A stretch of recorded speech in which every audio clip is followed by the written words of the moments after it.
That's good.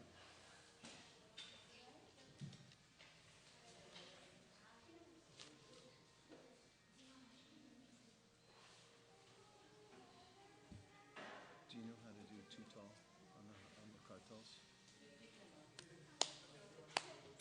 You know how to do that, Pete? You do? Okay, play kartals for me, okay? Because I'm going to do it too tall. Oh, smooth? Sure. I thought the cameras were remote control. No, but there is a pole in the way. Oh. Okay, this is probably the Are those things in the... If there's any clutter in the picture, you should take it out. cancel the people who are here. Okay. Yeah, we take them. Hare Krishna.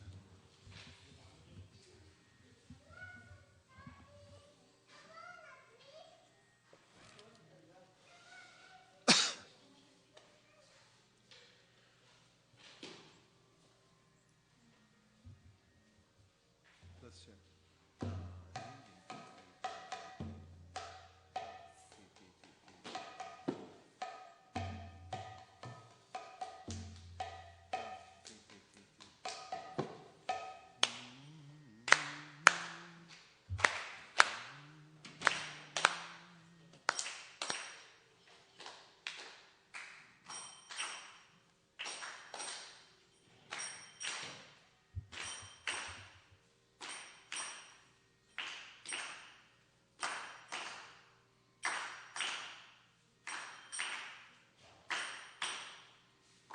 Page number 67 in your songbook.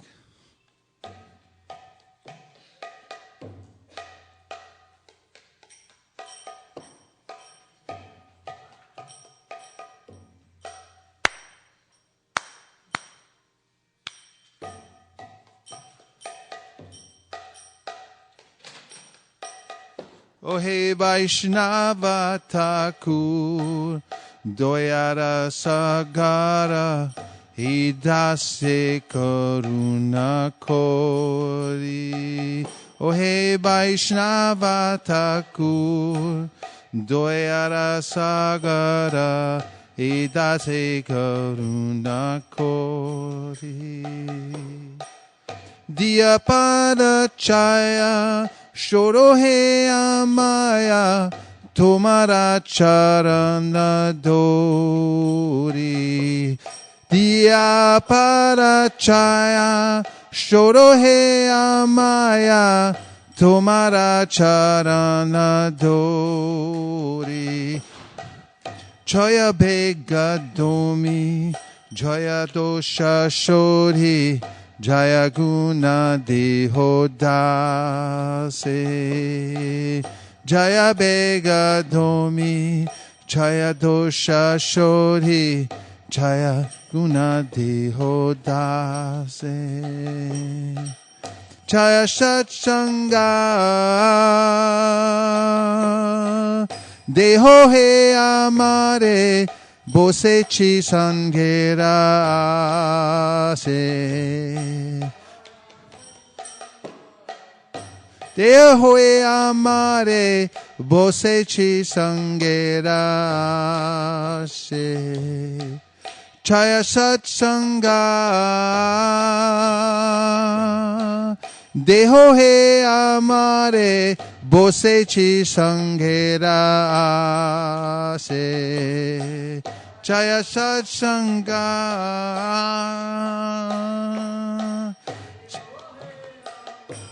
Got to turn the page. My page. Jaya satsanga, Deho he amare, Bose chi sangera se. Jaya satsanga, Deho he amare, Bose chi sangera se. Ekaki ama, nahi pae bolo, Harinama Sankirtane Hikakiyama Nahi Paya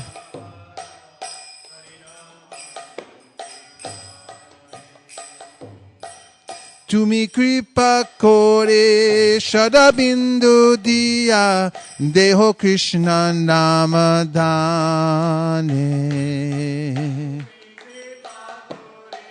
68.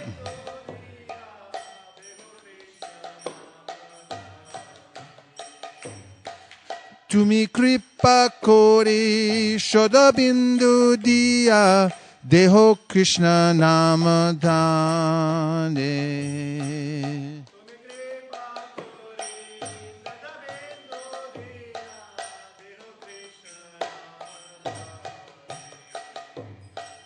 Krishna te tomar, Krishna di te paro, tomara shakti ache. Krishna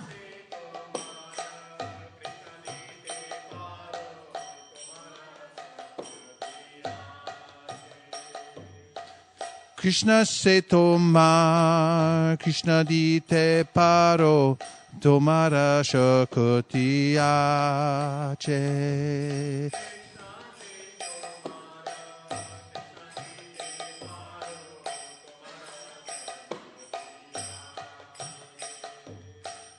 Amito Kanga Krishna Krishna bole dayatava pache pache.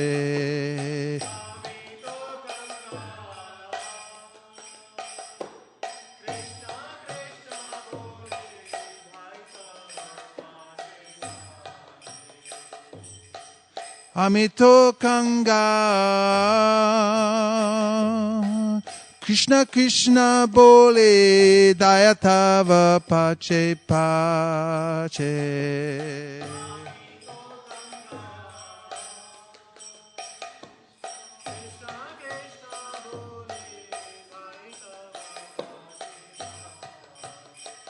O he Vaishnava Thakur Doyara Sagara Hidasi Karuna Kori. Oh hey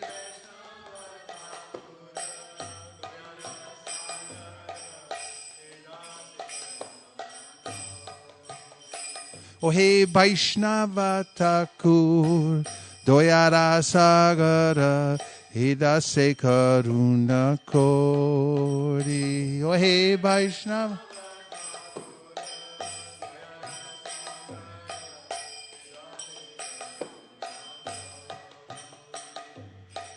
Diya para chaya shoro he amaya tomara charana dori.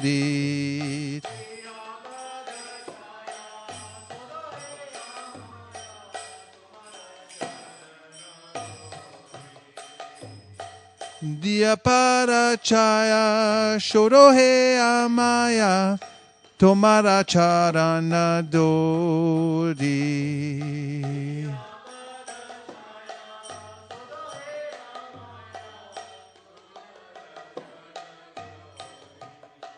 O he Vaishnava Thakur Doyara Sagara Hidase Karuna Kori. O he Vaishnava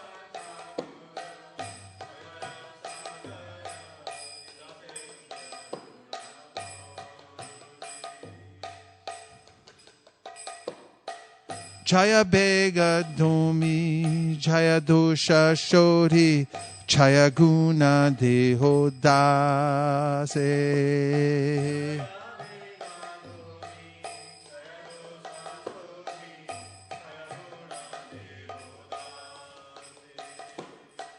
Jaya Bega Domi Jaya Dosha Shori Jaya Guna Deho Dase.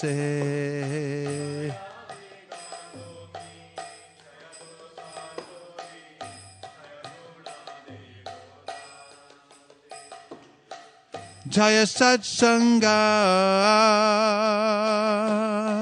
Deho he amare Bosechi Sangera Se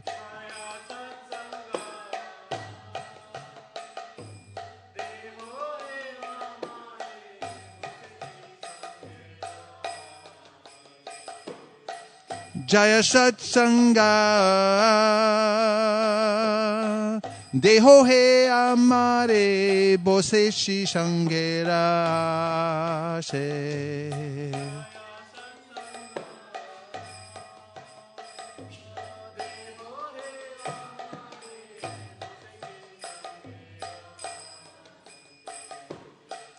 Ekaki Amar Nahi Pai Bolo Harinama Sankirtane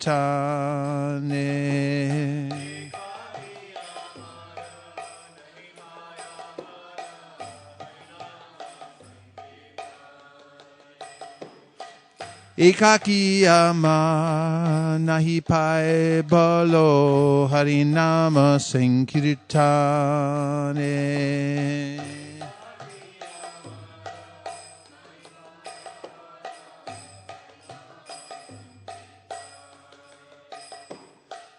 Tumi kripa kori shadabindu diya deho Krishna namadane.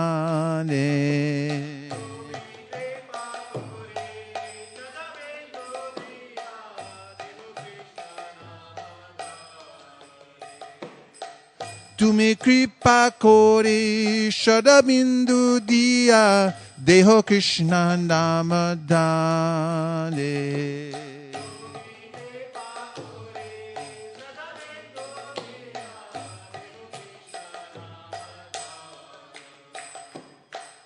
Krishna se toma, Krishna dite paro, tomara shakti ache.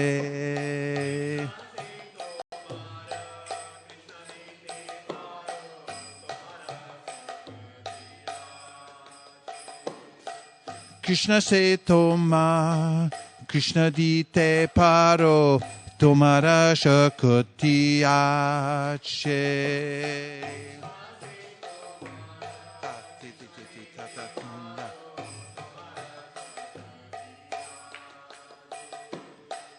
Amito Kanga Krishna Krishna bole Dayatava Pache Pache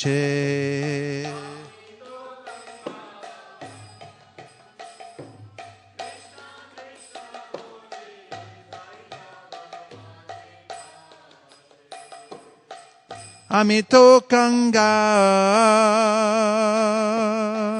Krishna Krishna bole Dayatava Pache Pache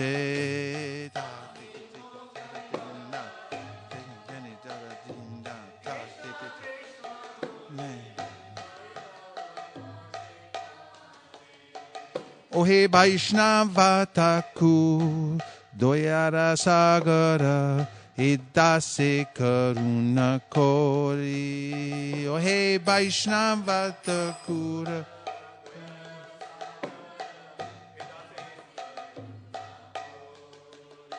Ohe Vaishnava Thakur Doyara Sagara Hidase Karuna Kori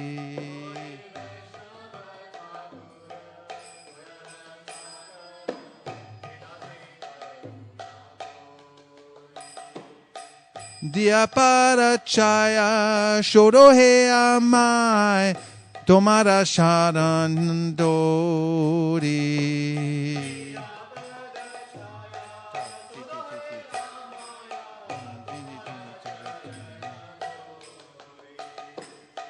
Dia Parachaya Shorohe Amaya Tomara Charanadori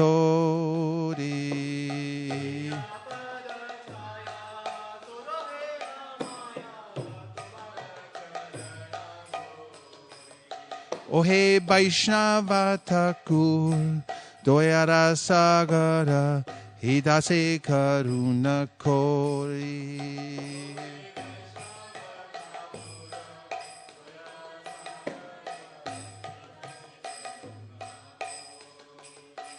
O He Vaishnava Thakur, Doyara Sagara, Edase Karuna Kori.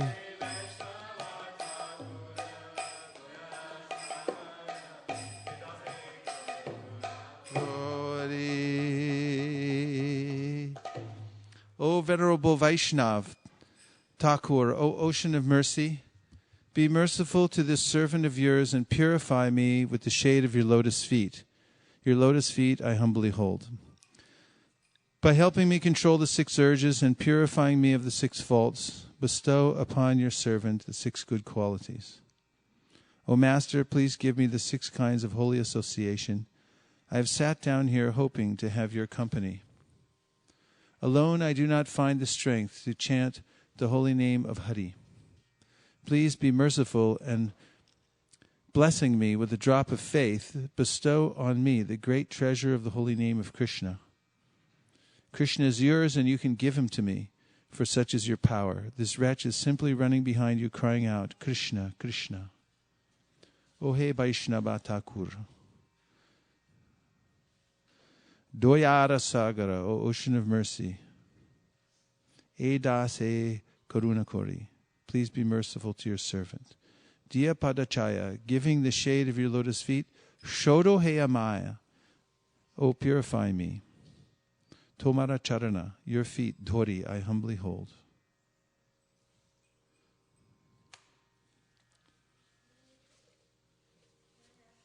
Yes.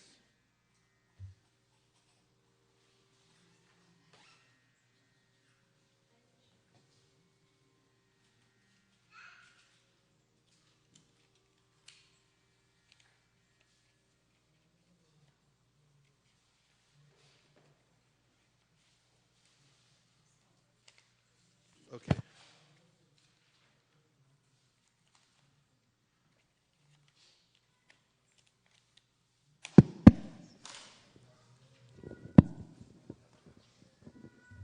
Hare Krishna Guru Maharaj. Maharaj, when Srila Bhaktivinoda Thakur sings this song, he is one of the most advanced devotees. He certainly must have a taste for the holy name. And yet when he sings the song, it sounds like something a neophyte would sing. Somebody who has no flavor, no taste, and who's struggling to find, the strength to do their 16 rounds or just get into the circuit of sadhana. When he says, I'm not getting any taste, I have no hope, he's literally begging for his Guru Maharaj's mercy. What is it we understand from his level, such a great Vaishnava? 2 things. One is that he's setting an example how a neophyte should pray, and he's not a neophyte. But number 2, when one is very advanced and is experiencing extreme humility, called dainya, there's a way in which the devotee thinks him or herself utterly unqualified and feels more and more that although that person is becoming more and more qualified, there's a taste in that I'm in feeling fallen and feeling unqualified. And that is the taste of helplessness, that one's simply dependent on the Lord. And the more that one actually has taste, the more one prays to the Lord, oh, I wish I had taste. I don't have anything. This is a symptom of a great advanced devotee. So 2 things are going on at the same time in the songs of the great Thakur Bhaktivinoda. And in his songs in Sharanagati, of which this is one, there are other exhibitions of extreme humility. In the 6 processes of surrender, there is this practice of great humility, and you'll hear him express it in Amara Jivana, in which he's lamenting that I've wasted my life, I have no tastes. When I see others happy, I become unhappy. When I see others unhappy, I become happy. And I always speak lies, even when I don't have to, and so forth. He's only seeing his faults and things. This is extreme humility. So it's a bit of a paradox that those who are becoming more and more advanced, they feel themselves unqualified. But it doesn't mean they become dysfunctional, and it doesn't mean that they won't do their duty at the highest level and also be attentive to every detail in Krishna's service. But it's a feeling of humility in their heart that's like that.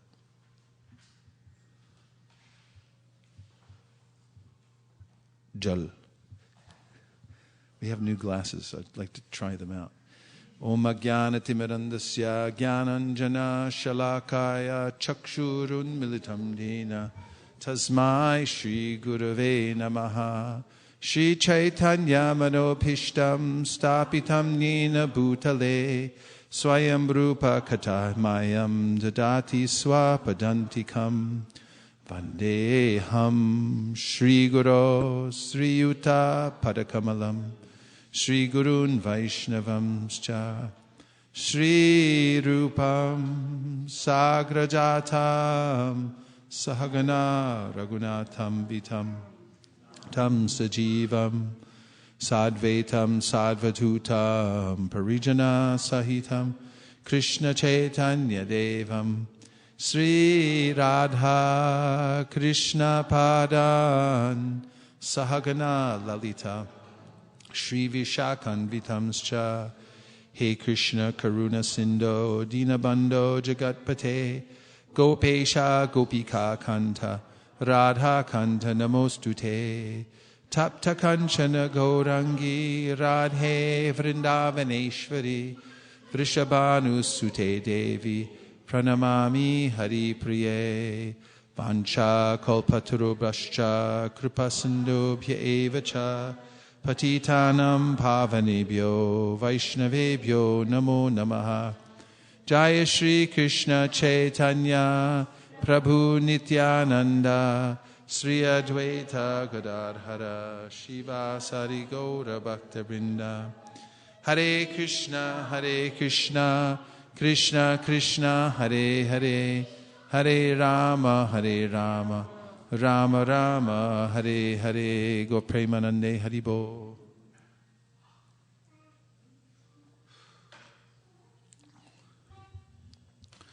Tonight we're speaking about the art of cooperation.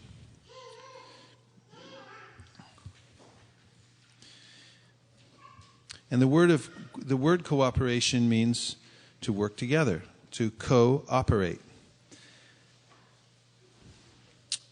And because it's not an easy thing to do, it's highly valued in this world.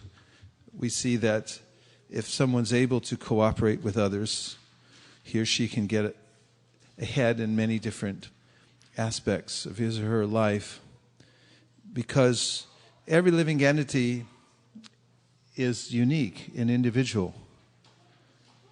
We have a sound chamber set up over here. A lot of sounds coming in.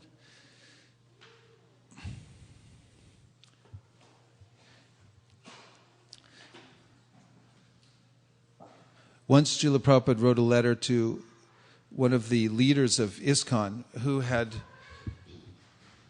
been a little bit disgruntled because he saw that some of the other leaders were not cooperating with one another and were arguing vehemently about various points and about management issues and so many other things.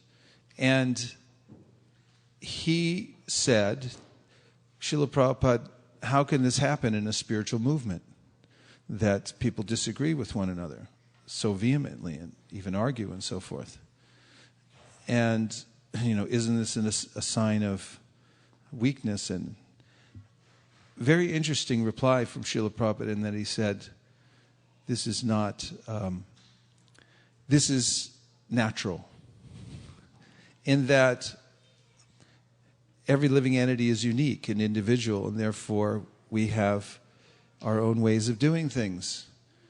And therefore there will be some discord and disagreement because we're individuals. And the idea that this leader had, that there should just be complete harmony and no friction or discord whatsoever, Prabhupada said, was a utopian idea. That means it doesn't exist.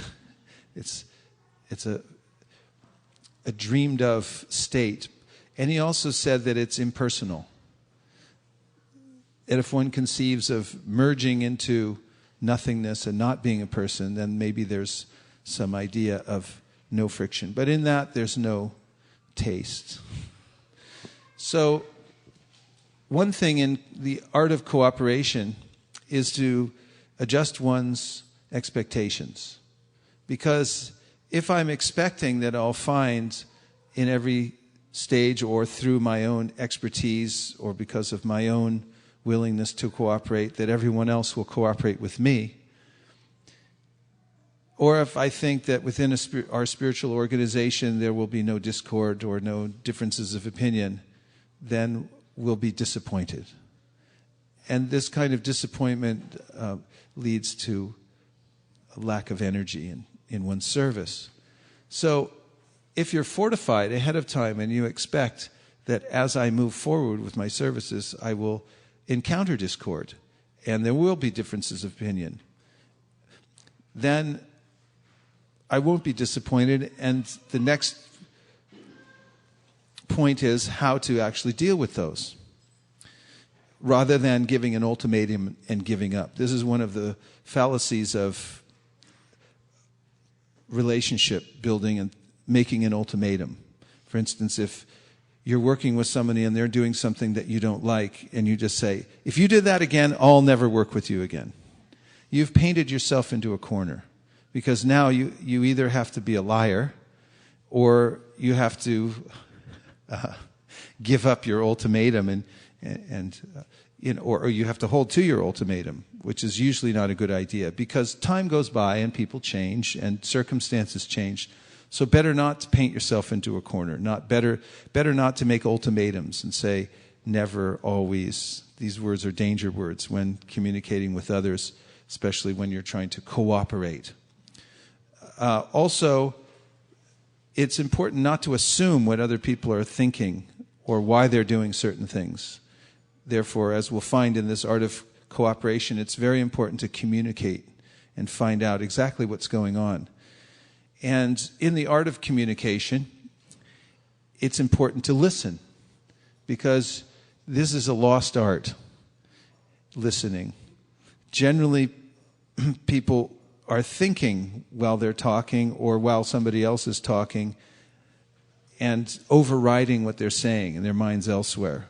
For instance, someone's explaining their position and I'm thinking how I'm going to counter whatever they're saying. It's better and a very useful way of communicating to listen very carefully to what people tell you, even if you don't agree with it, and even write it down if you have to, and then repeat it back to them. And you'll find that many misunderstandings are dissolved even if you just repeat what people say. Oftentimes in counseling, if someone comes in and says, I have all these problems, and you say, okay, tell me what they are. And then you stop at intervals and you say, okay, if I understand you correctly, your dog got run over by a car, you lost all your money, and your wife just ran off. So, is that correct? Yes. And then what else? Okay.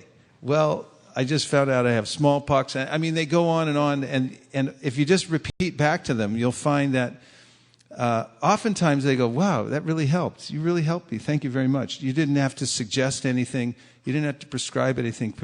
Prescriptions are... You have to be very careful about that. Stephen Covey makes this point about prescribing. And that is, if you go to the eye doctor and you tell him, I can't see very well, my vision's getting blurry. And he says, well, here, just take my glasses. This is typical of the way people often communicate with others. Someone comes and tells you their problem, and you say, well, here's, same thing happened to me. It's practically the same thing. Here's what I did. Rather than actually listening and considering their particular situation, I offer my prescription according to my situation. So hearing what people have to say, repeating it back to them, considering it very carefully.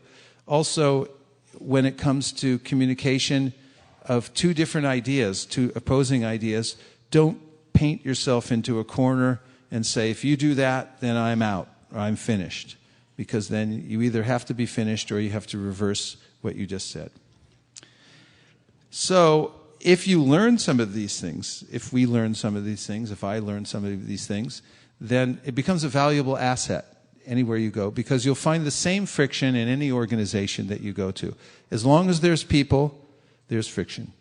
This is what Queen Kunti says is called social intercourse. As long as there's social intercourse, there are going to be what we call, difficult situations. Because people are complicated, because they have unique backgrounds, they have unique psyches, and when you mix them all together, there's so many combinations and permutations that practically anything can happen.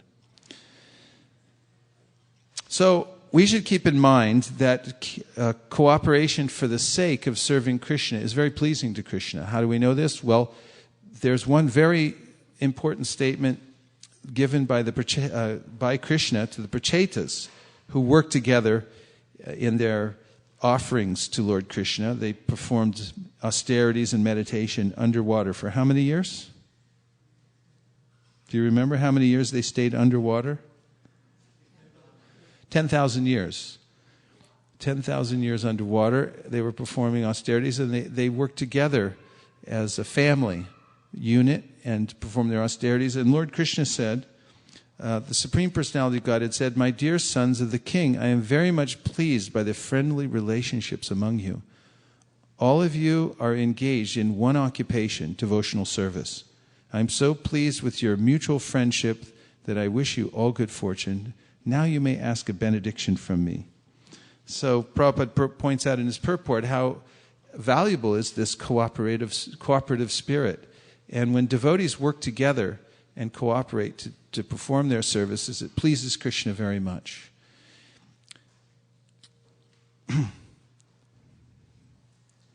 And you'll notice in the statement that all of you are engaged in one occupation, devotional service. This is the common point.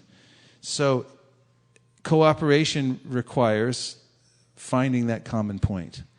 And fortunately, when we're working in a devotional community, we have this common point, devotional service. It's important to come back to that and remember what is the most valuable point. And oftentimes, if I don't feel like cooperating, maybe it's because I'm not considering that common point. Real unity is the unity of the individual souls attempting to satisfy the Supreme Lord. And Prabhupada's statement, those who remember the Prachetas every morning, every evening, every day will become friendly with their brothers and with all the other living entities. That's from the text. That's not Prabhupada's purport, but it's from 439. Those who remember the Prachetas every evening of every day will become friendly with their brothers and with all other living entities. So this cooperation is based on trust. And trust is something that is also extremely valuable. We know that if you have the trust of someone else, it's something that can't be bought, certainly.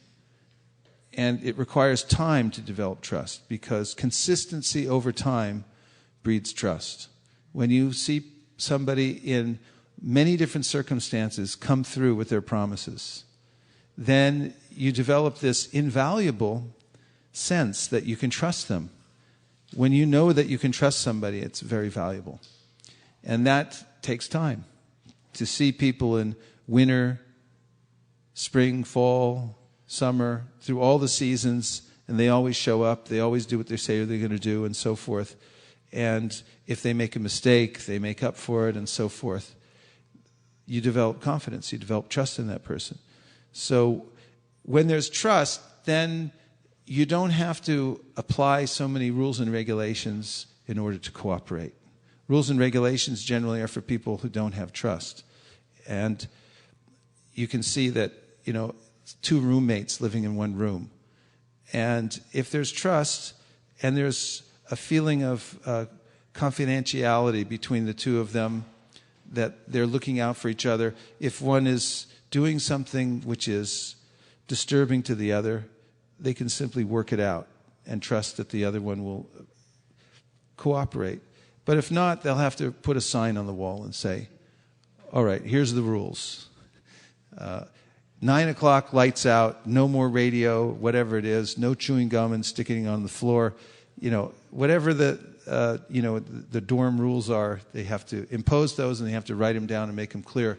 But for those who have love and trust, and have developed those kinds of appreciation for one another, there's a sense of the other person's way of working and a way to accommodate them. And you don't have to have as many rules and regulations. Prabhupada mentioned several times that the Krishna consciousness movement runs by love and trust. And that these are the most important and valuable feelings that the devotees should have among themselves so that they can cooperate. Love and trust. If you love someone, practically you'll excuse whatever faults they have and you'll do whatever you can for them. And if you trust them, then you don't have to constantly guess whether they're going to do it right or not. You trust that they're doing their due diligence as much as possible. So developing love and trust is also a deliberate act.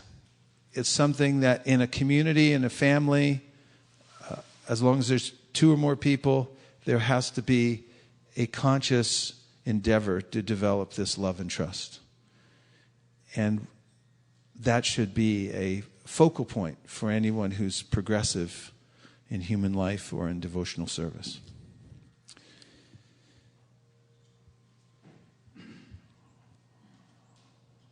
Henry Ford, coming together is a beginning, staying together is a process, and working together is success. I mean, how do large corporations go on and groups of people? There has to be this sense of working together. And of course, the famous quote I've given from a previous president of the United States, that it's amazing what you can accomplish if you do not care who gets the credit. This is often a sticking point when it comes to cooperation. Who gets the credit for the activity?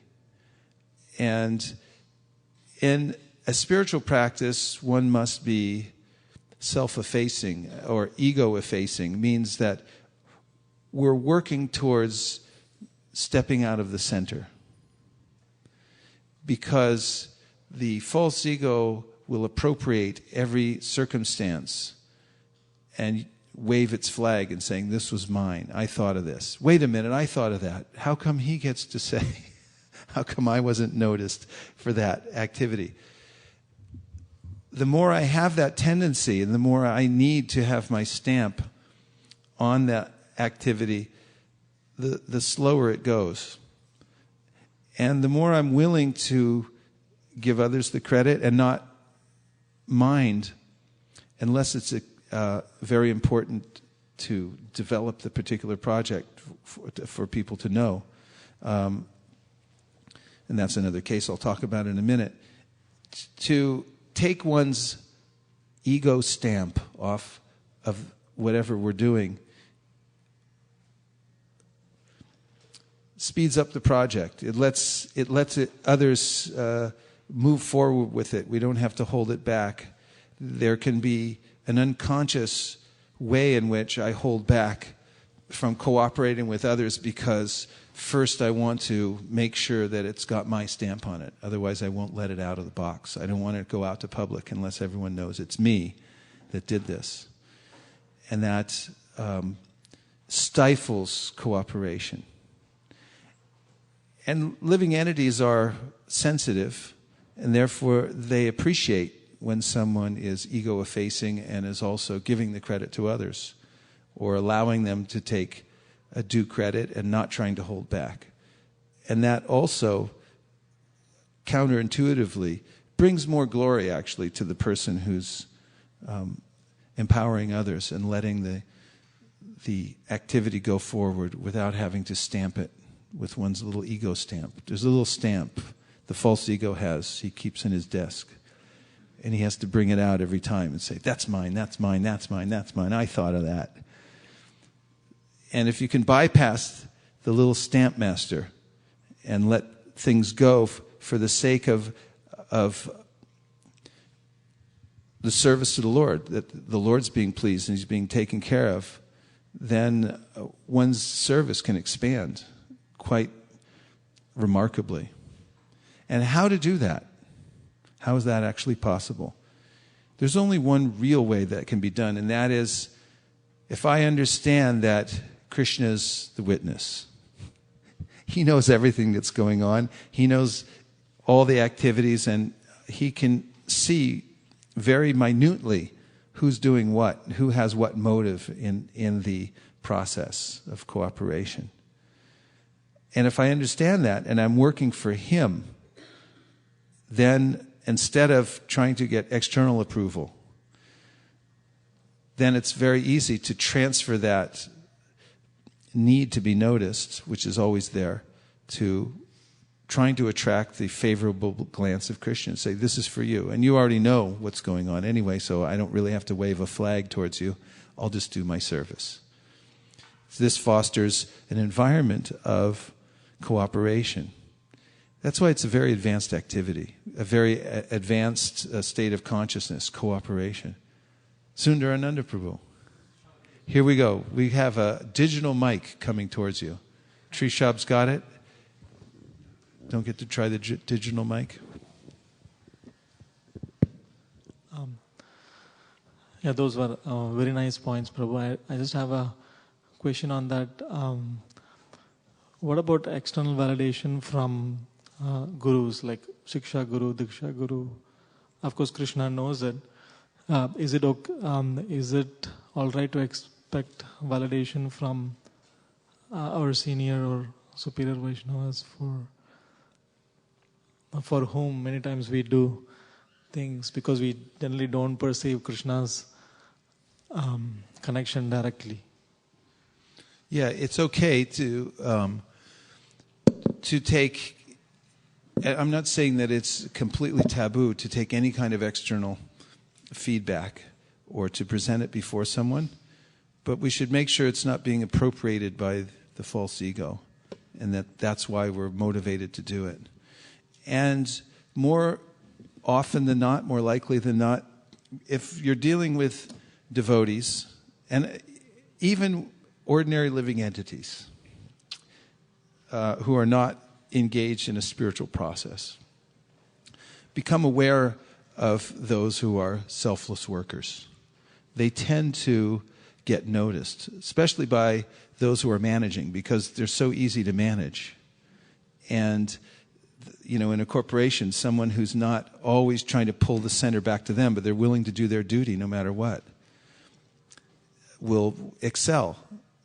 Covey talks about this in his book, 7 Habits, and there's a example he gives of somebody in a corporate circumstance who is not in a significant position, but he goes on doing his duty, even despite the obstacles, and then basically rises to the top because he gets noticed. Cream rises to the top because people who are in charge and notice these things. So in spiritual circles, there's a similar way that things work like that. I mean, word always gets out. Madhavendra Puri was a pure devotee. He didn't want to be noticed. But because of the purity of his devotional service, Krishna noticed him. Krishna recognized him. And then the pujari came out to give him his reward because the Lord Gopinath had saved some sweet rice for him. We say stolen. And told the pujari in a dream, go take it to Madhavendra Puri. It's a remarkable, story. And then the pujari went out to the market at night where Madhavendra Puri was staying somewhere, and he was calling out, if anybody named Madhavendra Puri, please come here. Lord Gopinath has stolen this sweet rice for you. And then he came out and he took the sweet rice and he honored the sweet rice. He took the little clay cup and he kept it so he could eat a little bit of that cup, in remembering Gopinath. And then he left quickly because he understood that now the word was going to get out.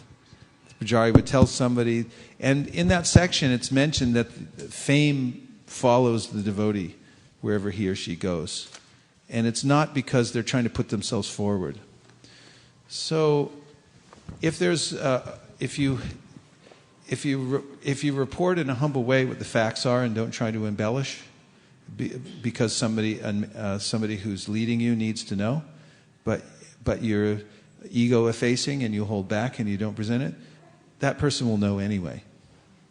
that person will understand the circumstance. And other people will go, even if you don't say it, other people will say, no, he did it. She's the one who pushed this forward. It'll come back. It always comes out in that way. So being careful of the false ego who always tries to appropriate everything. We should present whatever our case is judiciously before our shiksha or diksha guru. Okay? Any other points before I move on? Yes, Rajesh. Yes, Prabhuji, in the business world, it works exactly opposite because, you need to, end of the year, you need to do your brag sheet, where you need to highlight your work which is done, and you have to highlight that everything in this whole world, only I did it. So, when we read our own stuff, sometimes we feel like we shouldn't be doing it, but then the instructions are given, you know what, you need to really put yourself in the center and show that you are the one who did it.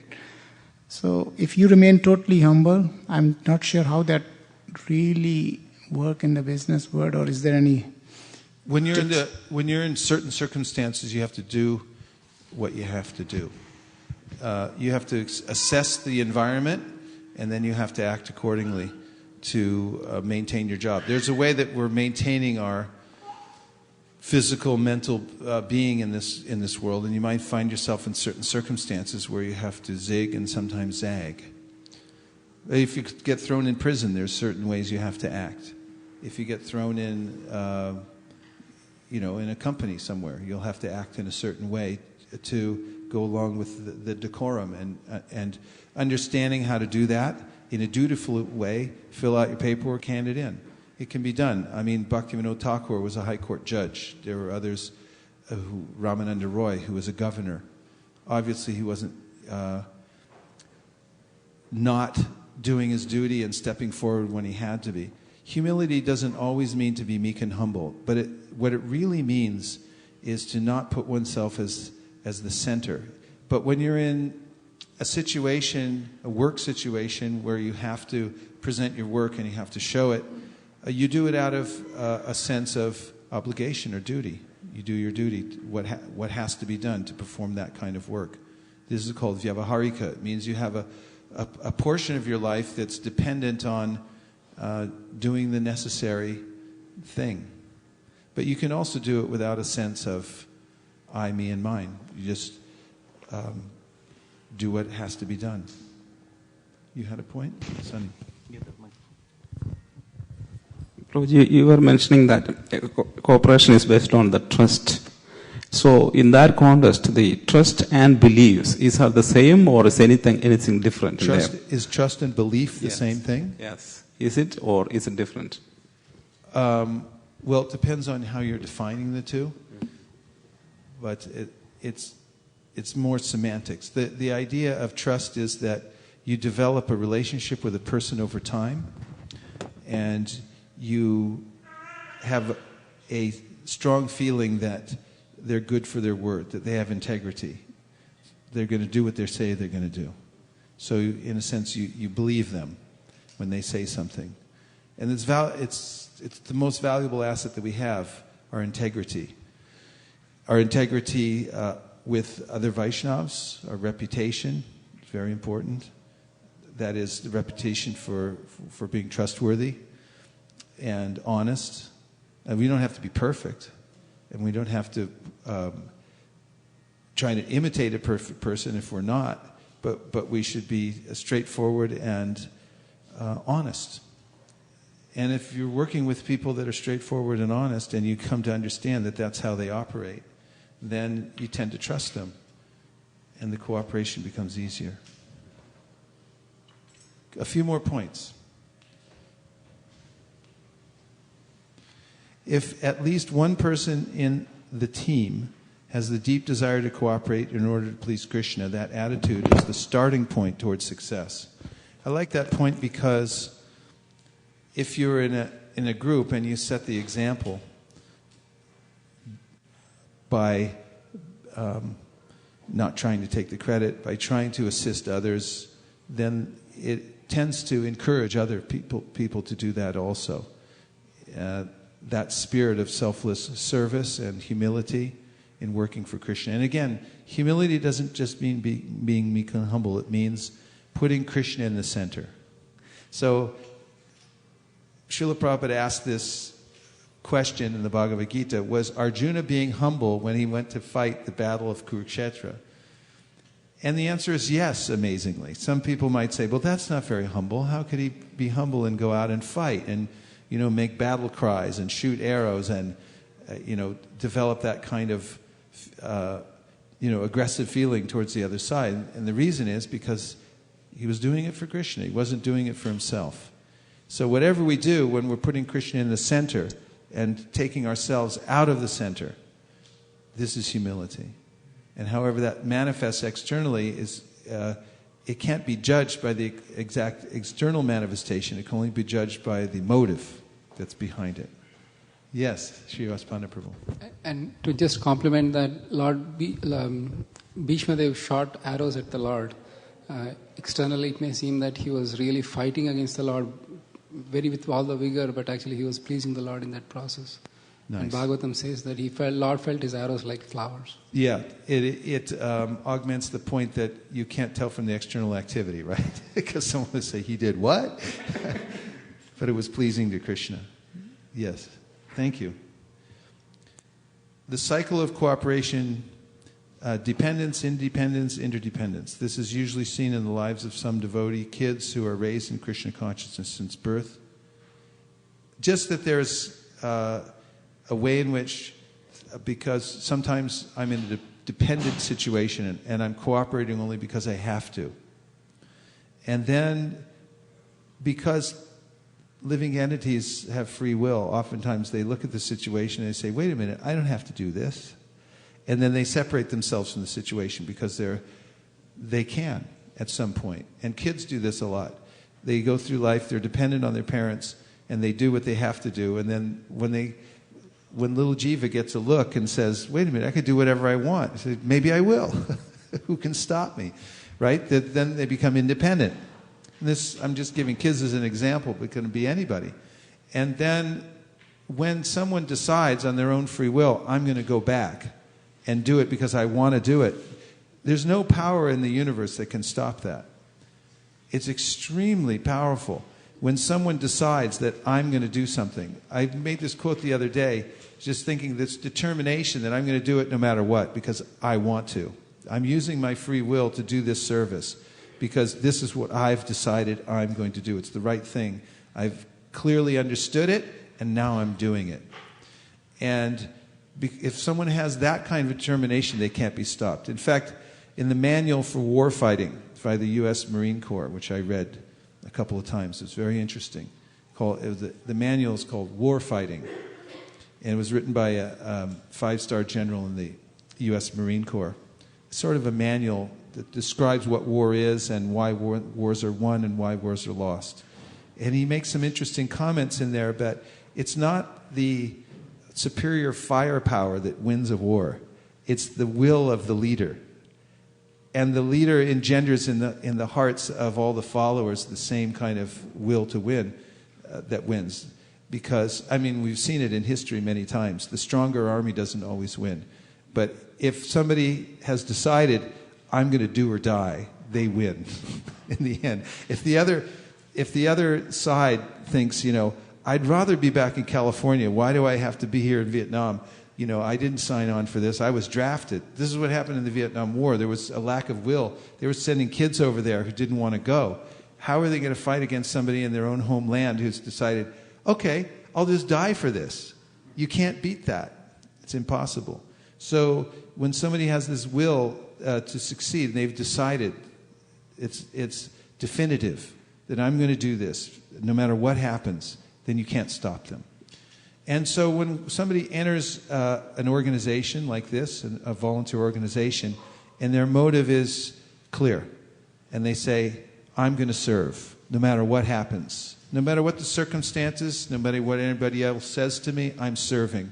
I'm doing my service here, because they understand that there may be discord, and there may be obstacles to overcome, but come what may, I'm going to do it, then this brings power to the organization. This is very much what runs a volunteer organization.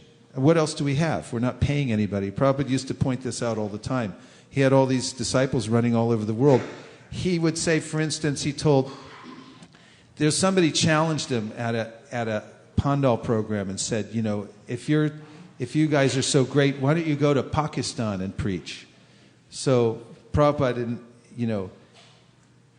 said, all right, we'll go. And he called Brahmananda, who was down in South Africa or something like that. Brahmananda, go to Pakistan. So Brahmananda he just dropped the phone, packed his bag, and took off.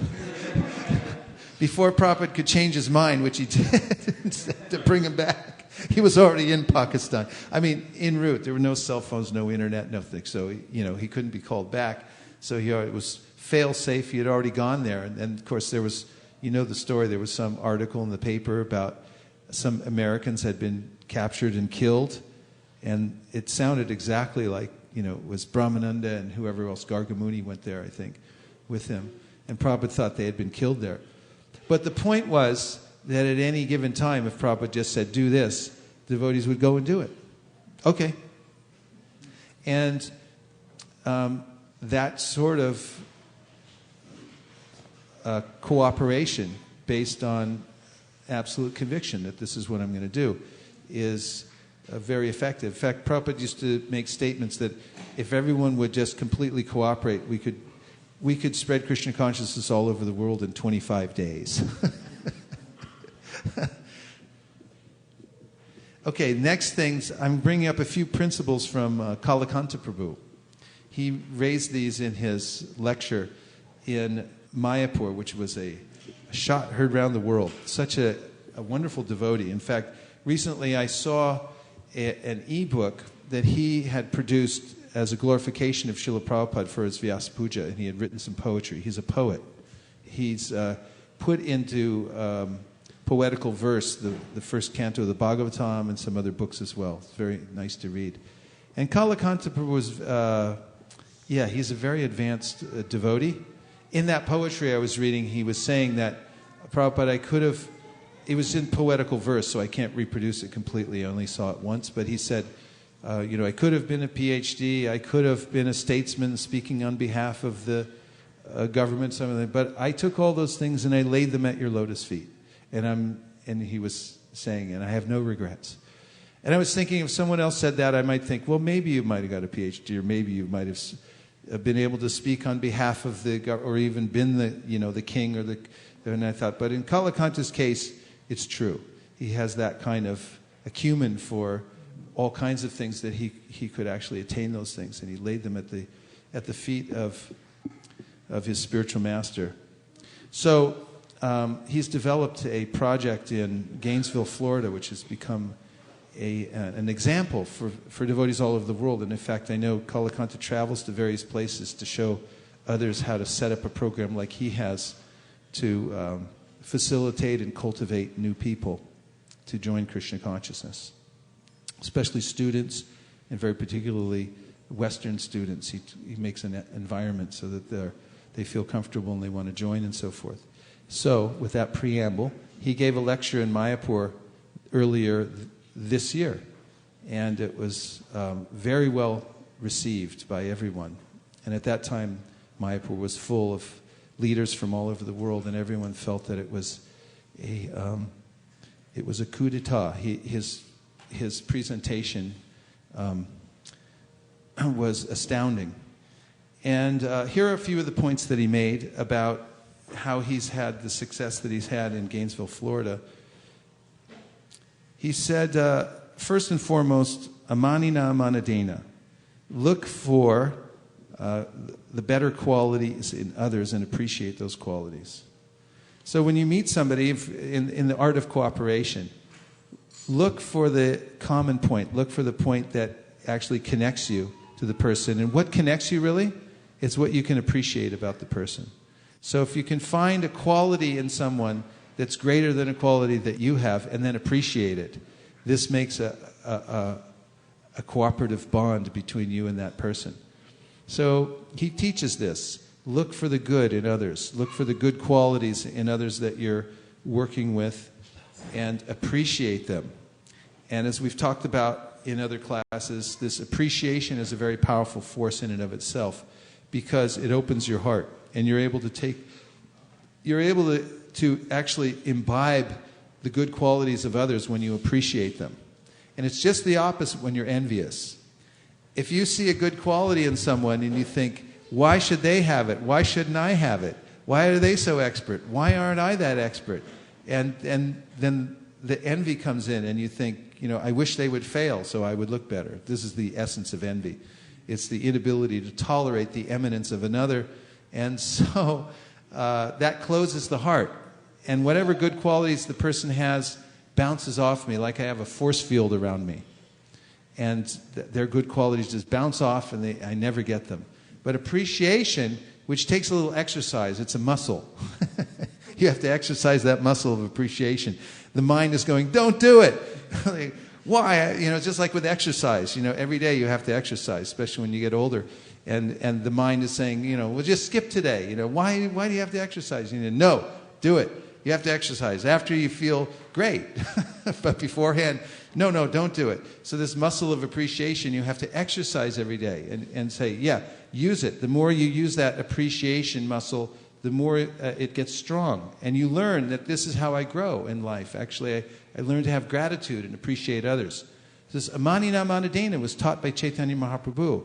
When Durdaivam idrishami hajani nanuragaha. I don't have any taste for chanting Hare Krishna. What do? Mahaprabhu answers, Amanina Manadena. Start appreciating that other people have it. You don't have it? Appreciate other people who do have it. And don't fall into the trap of thinking like, well, if I don't have it, nobody could have it. They're probably faking. This is envy. If I can't do it, they're probably faking it. They're probably really not doing it for real, or they're just doing it for show. Don't think like that. Otherwise, you block your ability to actually take on the good qualities of others. So, manina manadena, look for the good qualities. Actually search for them.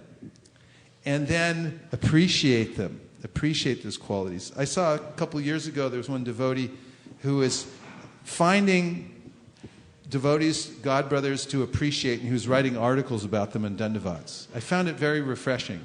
And even just reading an article of appreciation for another devotee is so unusual these days, rather than nitpicking what they did wrong, but finding what they're doing right and actually appreciating it in a public forum in writing, which takes some consideration and time, and you really have to put yourself out and say, I appreciate this person, I'm putting my stamp on it. Just reading it, it opened my heart too. So this appreciation principle is very powerful, and you can exercise it. So there's an example that in the Mahabharata, Duryodhana, when he was given a task to go out and find somebody that was better than him by Dronacharya. Dronacharya said, you go out and find somebody better than you. So he went out and he searched the whole world, and he came back and he said, I can't find anybody better than me. And then it was Yudhishthira. He told Yudhishthira, you go out and find somebody that's lower than you, that has less qualification. And he came back and he said, I can't find anybody lower than me. And Dronacharya said, you're fit to be king. You're fit to be a ruler. So a leader should think like that. In fact, this is the qualification of a guru. Guru doesn't think, I'm guru. In fact, Srila Bhaktisiddhanta goes into this quite a bit and talks about how guru thinks, I'm servant of everybody. Whatever capacity somebody's, leading others, you should actually respect them and think that I'm serving them, they're teaching me. And he comments on this, that although Srila Gaurkishore Das Babaji Maharaj gave him several instructions, among them were, don't take any disciples, and don't move out of the Dham. And so he went and started a big temple in Calcutta, and he had thousands of disciples. So what was his explanation? They're not my disciples. I am their servant. They're representatives of my spiritual master. It's the mentality behind it. And this is necessary mentality for cooperation. Again, it's ego-effacing that I'm stepping out of the center and I'm seeing everyone as my teacher. Everyone is a representative of Krishna. And amanina manadena. Then he gave the next principle, did Kalakanta Prabhu, and that is yena tena prakarena krishnamana niveshayat. Rupa Goswami gives this also. This is important to keep in mind for a movement such as ours where we have a mission. Our mission is to grow. We want to grow. We want to actually bring more people in to cooperate with each other. And that's what a community like ours is. It's a group of people who have decided to cooperate amongst each other, with each other. If you get a community and people aren't cooperating, you have hell. But if you have a semblance of cooperation, then you have Vaikuntha. It's very nice. So the principle in doing that, you have to have a central principle, and that is yena tena prakarena krishnamana naveshayat. One way or another, remember Krishna. And this is the first principle. When people come to Krishna consciousness, we should not impose rules and regulations, but we should see to it that we create an environment that they can remember Krishna. All accommodating. It means all accommodating. We're making all accommodations to people. We're not envious of new people. This is possible. Some new person can come and we're envious because we think, we've got the rules and regulations. You don't know what you're doing here. And they will feel alienated. And that can be manifest to one degree or another. It can be a very subtle thing. In fact, there's a way in which we should be thinking how to accommodate people when they come to ISV. In every single way. And in other words, if someone comes here and they don't feel like, they know what we're doing and we don't care. Then someone might come and we're singing one thing and they're standing in the corner and they don't know what it is, and we don't accommodate them. We don't go out of our way to accommodate them. It's a kind of envy. It's like, well, who cares for them? We're not cooperating. We're not opening ourselves out. We're not widening the circle. We're not even aware of it. So, and also people might have come from a culture that has slightly different rules. Who cares about the rules? That's what this verse says. Yena tena prakarena krishnamana nivesha. It's one rule, and we know what that is, right? Actually, there's two rules. The first one is ark. Ark, ark, ark. Always remember Krishna. Everyone say ark, ark. Yeah, ark, ark. So ark, ark means always remember Krishna, and never forget Krishna. And Prabhupada operated on these. I heard something astounding the other day. One devotee was telling a story here about Jamuna. Who was telling that? He was telling about Jamuna coming to cook? Pratibha Mataji was telling the story about how Jamuna first came to learn to cook from Prabhupada. And she was in the kitchen with Prabhupada. He said, "Can I go outside to smoke a cigarette?" He said, "Okay, go ahead and come back, then wash your hands." Then she, "Can I get a drink of water?" "Yes, go out, get a drink of water, come back, wash your hands." I mean, what's wrong with this picture? Someone might say, "You're smoking a cigarette, you can't be in the kitchen." Of course, there are some rules and regulations. Prabhupada assessed the environment of America. He saw that people have no sense of things, and he kept the door open so that they could continue to remember Krishna. This is cooperation.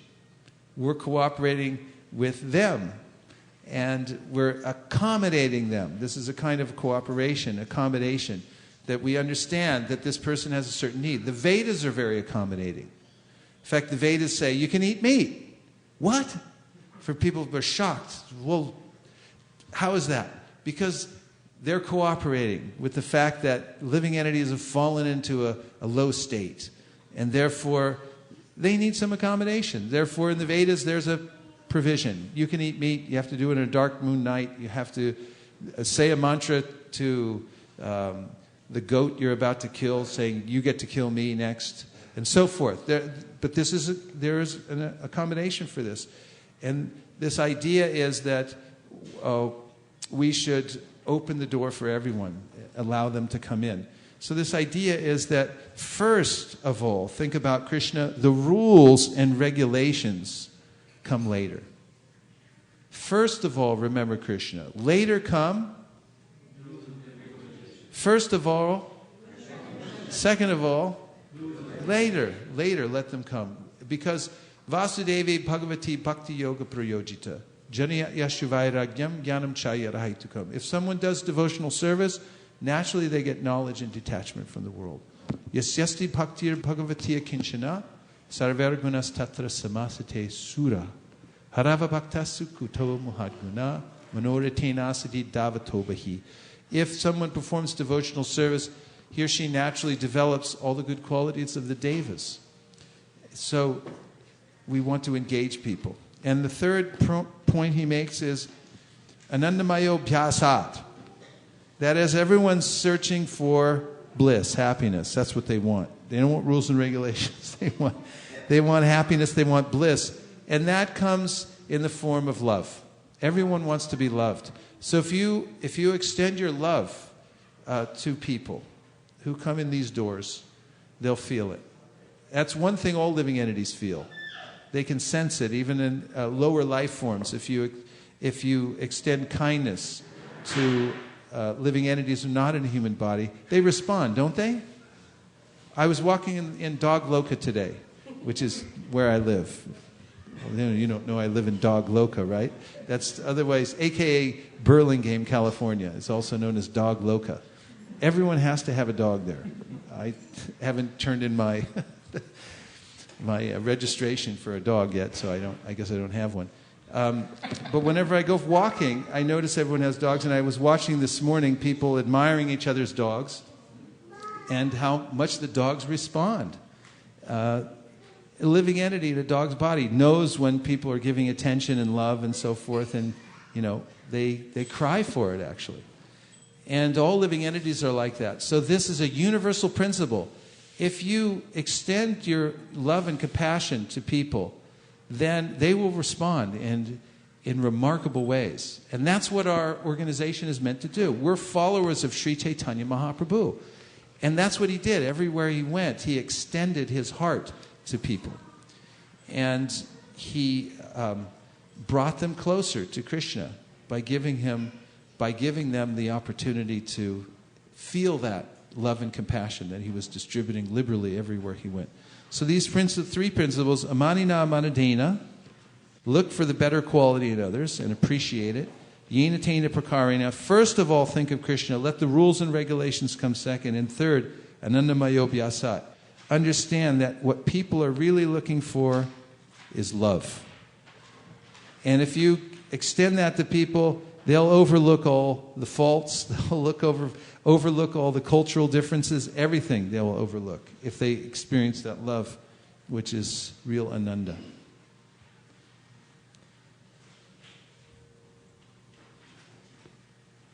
Now we'll take some reflections.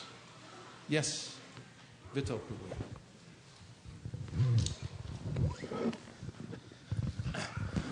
Prabhuji, it was a question actually. You talked about how we should be accommodating because of the diverse background, right? But do you feel it can, in a bid to try to accommodate, there is a risk of us losing our core values, our core rules? Because, yes, you did quote that shloka of Rupa Goswami, like somehow or other we need to actually first develop love or devotion for Krishna and the rules are secondary. But do you think that can actually make us like mundane sahajiyas? Is that risk possible? How, if at all, because I totally understand the point about being accommodative, but how do we draw the line? You have to know where you're going. You have to have your goal and keep it in mind.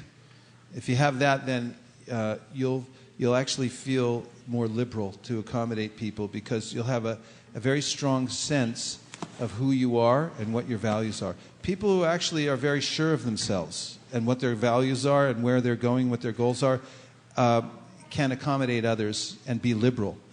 It's people who don't have high self-esteem because they don't have integrity, they don't exactly know who they are. Neophytes, actually kanishtas. Kanishtas are not preachers in any organization. To explain, in the Shastra, there are these 3 levels of advancement mentioned of devotees. In any practice, this is true. Kanishta, Madhyam, Uttam, which just means the lowest, middle, and then highest. And there are categories within categories in all of those. But these 3 general categories, Kanishta is mentioned in the Shastra, Acharyameva hareye pujamya shareye hate, natad bhakteshu chanyeshu sabhakta prakrita smritaha. The lowest devotee is the one who only sees Krishna in the temple, but cannot recognize devotees, and also has no regard for other living entities, and doesn't know how to treat them.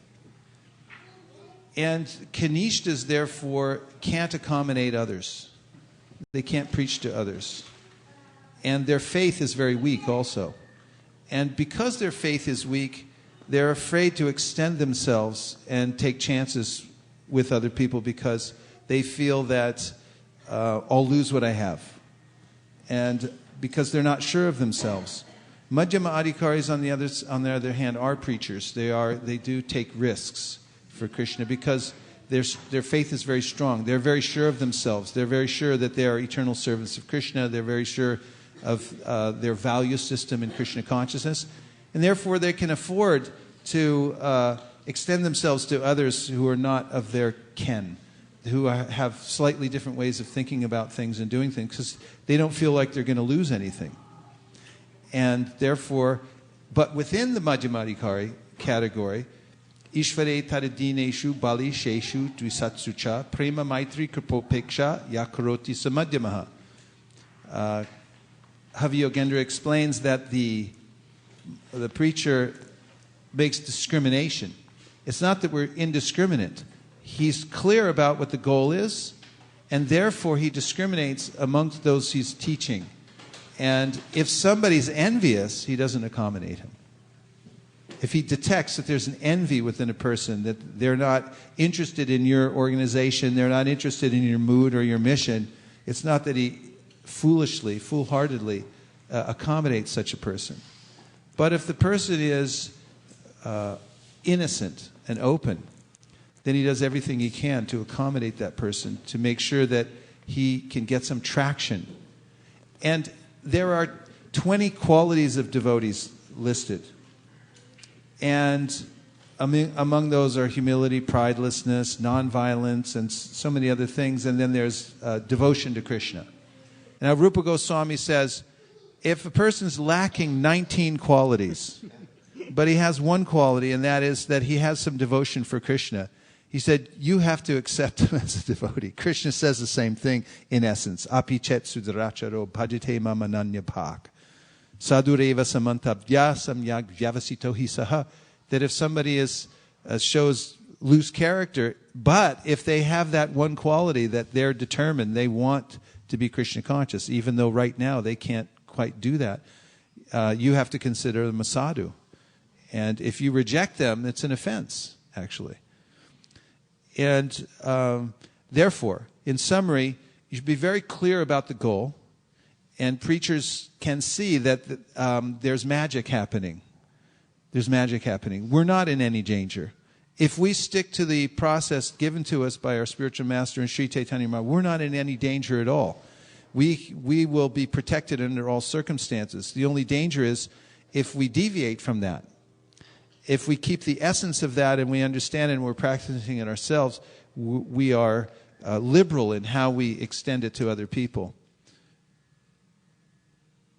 A person who's healthy and fortified, already inoculated from the disease that's going on in the world, then may go out and feel free to save other people and take all kinds of risks.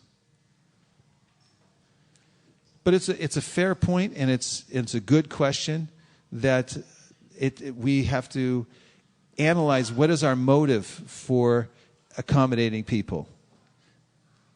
And maybe making an environment that they can appreciate.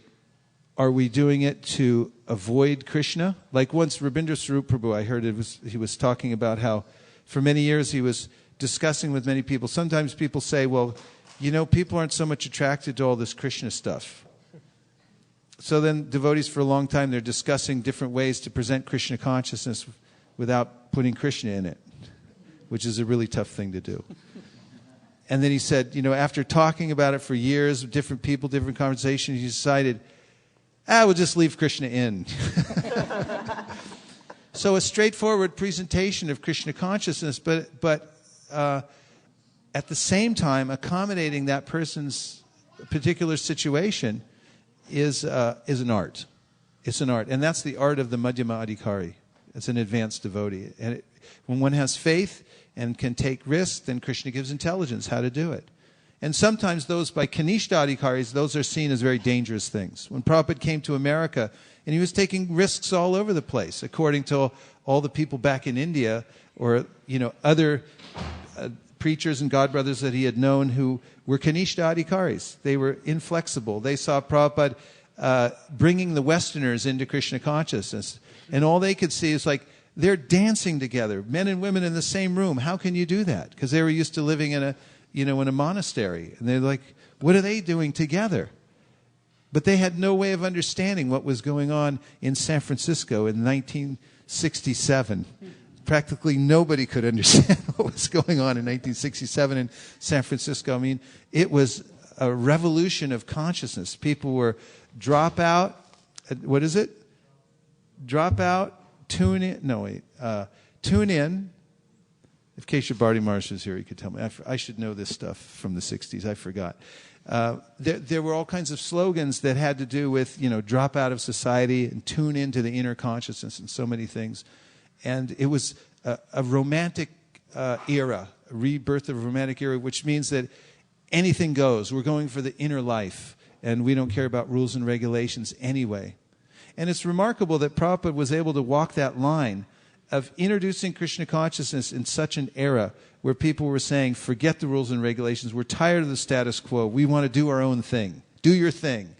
You'll be king. Dogs run free. Why can't we? I remember that from a song. So all this was going on. And meanwhile, Prabhupada, Shama Sundar was carving Lord Jagannath. He wasn't initiated yet, obviously, but Prabhupada had given him service to carve Lord Jagannath, the first Lord Jagannath that we had in the movement. He was there up on the top of the roof. When Prabhupada came to see the progress, there was a package of cigarettes on Jagannath's head. Did Prabhupada say, okay, you're out, go home, leave, we never want to see you again? He flicked it off, and it went flying across the rooftop. And then he told Shyama-Sundar, you smoke one less every day. Very nasty habit. Smoke one less every day. And where did the first little Jagannath come from? From Cost Plus, but he was stolen, I have to tell you. The devotee, went in there and was, anyway, she picked him up and just took him because she figured, it was in the 1967, and you don't pay for stuff. I mean, that was the environment. It would Prabhupada knew what was going on, all these things. Yeah, just buy the next ones. He didn't just block everybody out and say it has to be like this, has to be like that. This kind of rules and regulations is a niyamagraha, following the rules and regulations, but not seeing actually how they're affecting people or what they're for, actually, or when they should be applied properly. It takes intelligence. It takes at least Madhyama Adhikari. That's why Madhyama Adhikaris are the preachers. And those who preach become Madhyama Adhikaris also. That's why we emphasize this here. We emphasize going out and doing all kinds of activities to bring people in, because when you do, you have to interact and you have to learn how to adjust your value system and extend it to others. If you really want to save somebody, you'll have to learn how to, take your coat off and jump in the water and get a little wet, and to actually bring people in to do the life saving. And in the process, you grow, you become stronger, and you also learn that that by taking those kinds of risks, Krishna actually appreciates it. I mean, he's the one who says, go out and do this. He's the one who says, anyone who teaches this becomes the most dear to me, and so forth. But we have, it has happened that due to a kind of a sentiment, a material sentiment, that someone will begin to take away the presentation from the presentation of Krishna consciousness in such a way that they start sympathizing with the people who they're preaching to and thinking, well, maybe this is better than what we have. Something like that. Yes. Okay. Reflections.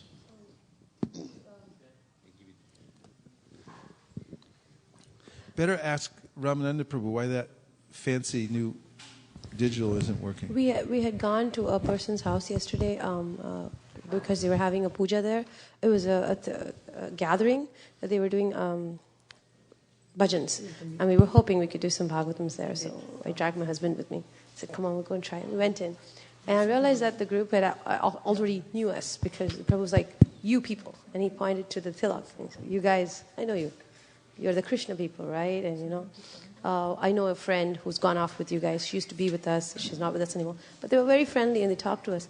And I could feel that, by the end of that session of talking to everybody, we realized we were not going to do any Bhagavatams here because we first had to change their attitude to us before they would even listen to us. I felt that subtle wave as if, you guys are here to search for more. Haven't we lost enough people to you? I mean, we get it, Oh, Bhagavad Gita, yeah, we all have it. We're good, And when I went in, I was telling my husband, I wanted to remember what Guru Maharaj said that, if you want to do book distribution, go get 10 no's, and you've succeeded. You don't have to get even one yes to go do a book. So at the end of the day, when we came back, 2 or 3 incidences talking to people, they were very, I don't know how to call that. They were very, so what are you going to sell to me kind of attitude. But towards the end of the day, I felt that it was really a good visit for a simple reason that when they think back on us, they'll think they're not that bad. They're okay. They liked us. They like what we do, and they appreciated us. And sometimes that is more important. Is that more important than even doing a Bhagavatam or Bhagavad Gita? Well, you do what you can. We're not going out there just to sell a Bhagavatam set, but to interact with people. And yes, I mean, you do what you can with what you have and whomever you meet. It's not that, if someone doesn't meet a certain expectation, then we're dealing with living entities, and Krishna's in their heart. And everything counts. Everything counts. Actually, everything counts in all our relationships. But when we're going out to teach Krishna consciousness to other people, every word we say and every move we make is noticed. They notice it very acutely, more than we can imagine. And Srila Bhaktisiddhanta used to tell his sannyasis in the mutt, he would say, go out every day and knock at least 4 doors and speak Harikatha. He said, even if they're not interested and they close the door, then at least they'll think, these people came, and it'll stick in their consciousness. And how many times? We can't even count how many times over the years. I can't count how many times we've had reversals. Now in wrestling, anybody knows wrestling a little bit, there's a thing called a reversal. It means you're down, they've got you in a hold, and then somehow or other you get out of it and you get them in a hold. It's called a reversal. It's worth more points than anything else when you're wrestling. So when preaching, when distributing books and Krishna consciousness, oftentimes there's these reversals where someone's, no, I know everything, I'm not interested in this, you go away, you're bad, this, that. And then 5 minutes later, 10 minutes later, 5 days later, whatever it is, they change their mind. What happened there? How can you explain that? So don't count out the reversals. And also keep in mind that whatever impression you leave somebody is it's indelible. It was an extraordinary experience, you coming to their door. They weren't expecting it, and they'll remember that for years and years and years. And they'll remember how they reacted to you so many times. Like Jagai Madai, for instance, in the pastimes of Chaitanya Mahaprabhu. They reacted violently towards Lord Nityananda and Haridas Thakur, who were out trying to just give them the holy name. And after they were converted and they became Vaishnavas, it was Madai who had thrown the pot at Nityananda Prabhu. And he was lamenting like anything, crying all the time, thinking, how could I have done that? So, I mean, you don't know what's going to happen when you're going out and presenting. So this way we always say, do your best to leave a good impression with everybody that you meet. And yes, it does count for a lot. And it's a process. It's not an event. Yes.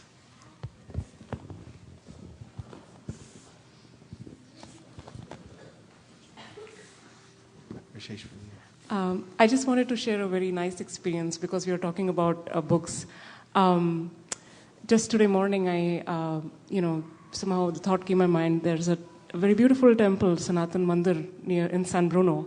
It's, by the Fiji Indians, and there are very beautiful deities of Lord Ram, Lakshman, Hanuman, Sita. And I thought I'll take, the kids there. There was a kids class going on over there in Hindi, and they were trying to teach similar to what we have here. And I was very impressed because I was not aware of it before. And it so happened one thing led to the other, and the person who was leading that class, he shared with me that one of the assignments they had last month was go on a field trip to the San Francisco Rath Yatra. And then he said, he was trying to, when I shared with him that, I'm part of the congregation here in ISKCON Mountain View and ISKCON of Silicon Valley, and he was very impressed, and he said, in fact, we have asked the kids to write their experience at the Rath Yatra, and there are gifts and prizes for that. And the prizes were the Bhagavad Gita as it is.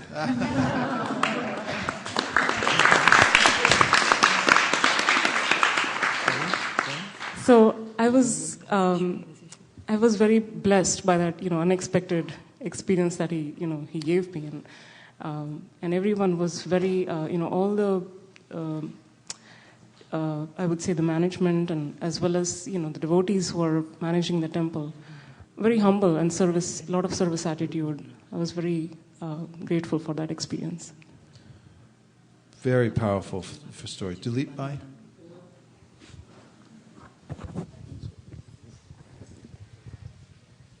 Thank you, Rashesh. There's a story behind that. Every Tuesday they have Ram Katha. It just happened that it was a Tuesday, and I went there, and I was sitting there. He was doing it Hindi, and they were singing some bhajans, all one. So I met this devotee, and they wanted to go to Rath Yatra. I said, a long time ago I used to come to this temple before we had this ISKCON. And he said, oh yes? I said, yeah, they used to go to the Rath Yatra. And then they used to have 5 or 6 temples, like a yatra, going to various temples. And I asked him, I said, how come you guys don't go? And they said, well, we need a ride and this and that. I said, look, put my name on the website. And we had about 30 people going from that temple to Rath Yatra. And I said, look, I'll arrange the parking for you guys. Just bring all your senior citizens, park it there, and then they can go halfway and walk to the Rath Yatra. Even if you pull the rope, it's going to be worth it. And I said, next time you go to do your Rath Yatras, all the temples, please come to Mountain View. And we have a Hare Krishna temple there, and we will cook the prasadam for you. I'm trying to arrange that for them so they can come at the end and bring them here. There's various temples they go to. Then they started reading the Bhagavad Gita during the week, and they didn't have enough books. So I said, hey, tomorrow I'm going to bring you 3 cases of books to you.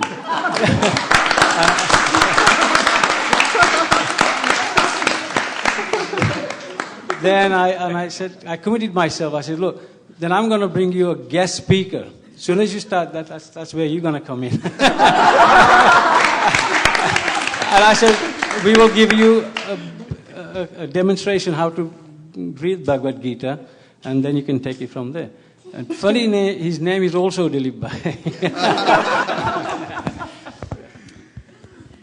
Dilip Bhai, you are a true Madhyama Adhikari.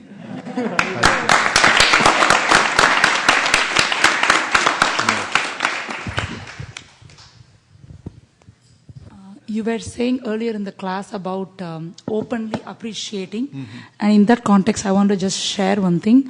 Like the incident where we actually came to know about our Guru Maharaj in 2003 is through his diary chapter where he had appreciated about Tamal Krishna Maharaj. That time I was pretty new to Krishna consciousness. So in that article, he had glorified Tamal Krishna Maharaj so much. Then I was reading that and I was thinking, can somebody glorify others like in the material world so much? This sounds like completely, outside the box. So that actually made me learn more about him, and that's how we came to know about him. Wow, that's really amazing. Yeah, that deserves it. Yeah, how that appreciation expands, that glorification expands. It actually touches the hearts of others, and we don't see it, but it's palpable. It's pervasive. Mayapur. Hare Krishna Prabhuji. Prabhuji, one question regarding cooperation. Sometimes, even with good intention, there are some points that two devotees or two people may not agree on. Of course, the next step is to discuss it. But there are scenarios where the differences remain. Of course, from a devotional perspective, both the devotees want to serve Krishna, apparently at least, in the best possible way. So, two things. What should be the next steps? A, if you are the leader, and B, if you are not the leader but assisting someone in the service. I don't know of many circumstances where there's not differences of opinion. You said sometimes. I was thinking it's pretty much all the time. Because we are all individuals, and everyone either overtly or covertly have a slightly different way of looking at things. And we have to look for the commonalities. So when you're a leader, you have to orchestrate. In an orchestra, there's many different instruments, and they all have their part to play. And somehow you have to learn to bring them together and see, that works with this works with that, and see that they can somehow or other keep playing. You have to keep the music going somehow. And encourage people. This is one of the things you have to encourage people and fan the spark when you see something good. Bring it out in them. Because then they develop their own impetus and so forth. And then you're saying if you're not a leader...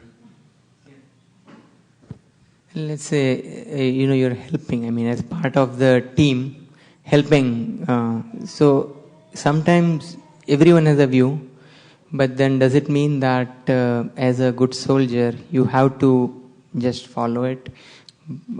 Because not in every project or every phase, everything is where you decide next steps. Yes, I got it. Well, if you're not in charge and you're not moving the energy, so to speak, you have to set a really good example. Because we say, think globally, work locally. And it goes to this point, when you have a better way of doing something, then show it. Show it in your own, the way that you do it and so forth, to the capacity that you can. And as you do, it'll come out, and people will want to export it. They'll want to import it, and you'll be able to export it. And you can be in any part of the world with very little facility, but if you show by your determination and your sincere spirit that you have a better way to do things, people will knock or build a pathway to your door to find out what it is. And in a group, in a small group or whatever it is, you have to learn to set an example in that way. Because in volunteer organizations, or for that matter in any organization, because even as a paid organization, there's still working this dynamic of the human spirit. You have to learn how to actually engender trust and encourage people, whether you're on top or whether you're actually in the organization. And then there can be some good outcome. If you demand it, or if you try to legislate it, it may last for some time. Like despots in tyrannical governments will impose all kinds of laws on people and say you have to do like this, and have to do it like that. Eventually the walls will break down and the people will revolt, because we're free spirits. We're all parts and parcel of God. He's the supreme free spirit, and we're little samples of that. So one way or another, you have to accommodate that spirit. It can't be legislated necessarily. Thank you very much, everyone, for coming here today for the Sunday ISKCON of Silicon Valley Love Feast. Hare Krishna. And we're going to now... Yeah.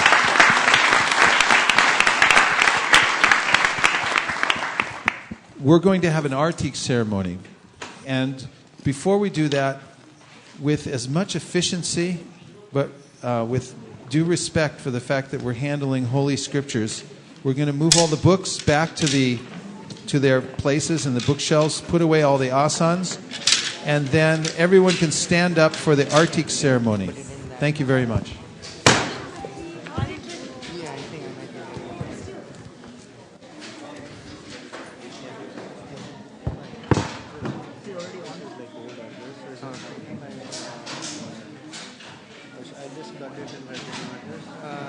You want it for the receipt or something, or you know, I'll just get in touch with you, with the person. He can just note down your real address. Okay. Because I mean, I'm not sure if you cancel it, you know, the bank may not like. He likes very much the new glasses. If you have a minute. The best glasses he saw. Yeah. Oh. I'll get it. Oh. Fine. Yeah. Hare Krishna. There is a new thing. He wants to do? He said basically keep this. And he also wants to, he said, can I change my address on the check? I said, no, not on the check, but you can note it down.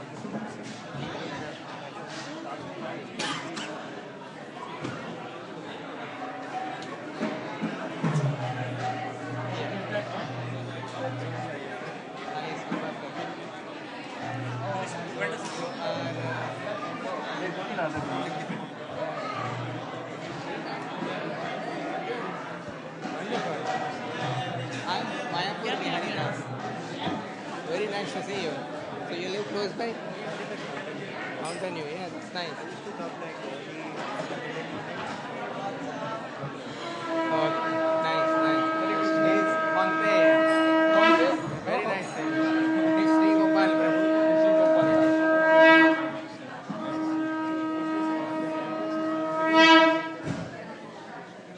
Hare Krishna.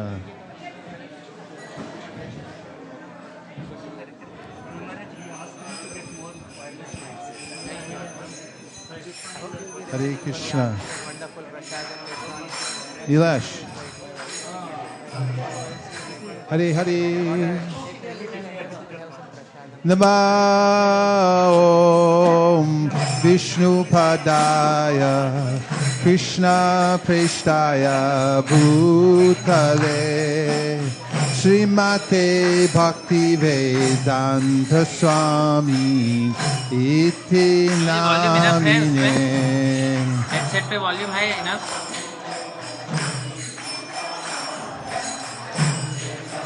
अभी little bit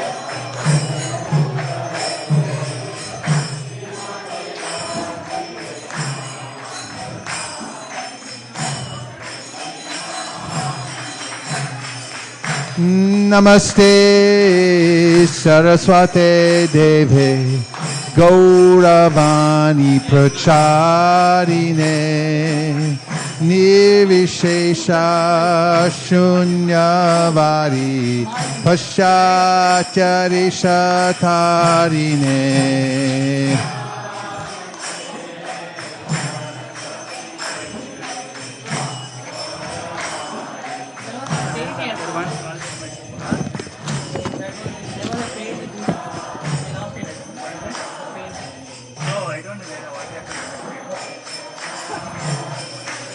Jaya Jaya Gaura Chande Raruti Koshoba.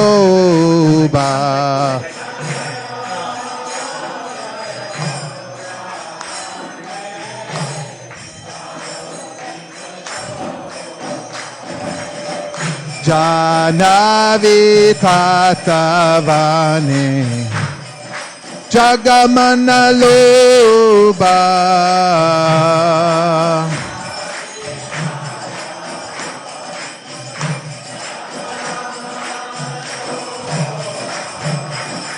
Jagajana Mana Lobha.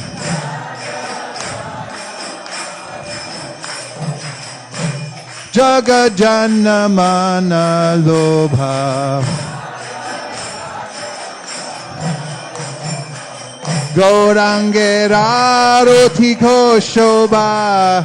Jagajana Mana Lobha.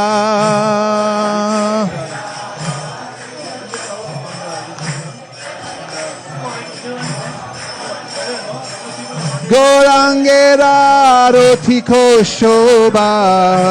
Jagajana Mana Lobha.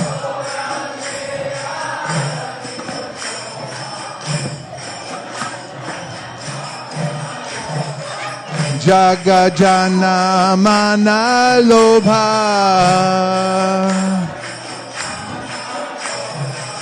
Jagajana Mana Lobha. Haribol, Haribol, Haribol, Thai Gaur Haribol.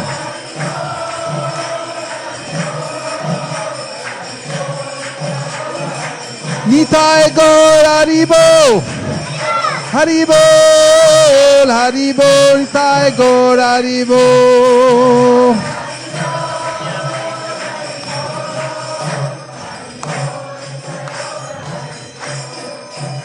Take Nitai Chan Bamega Dadhara.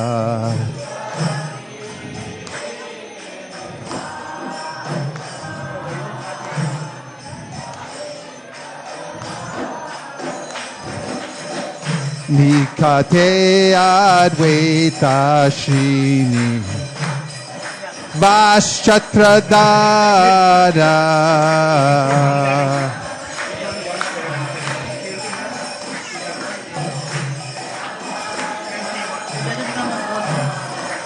Bosi Ache Gaura Chan Ratna Singhasane.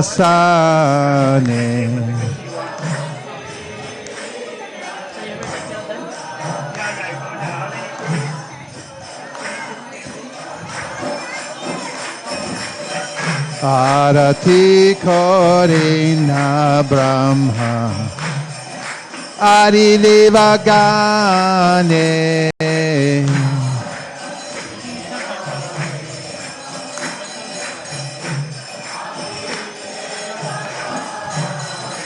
Nara Hari Hari Kori Chamara Dhulaya.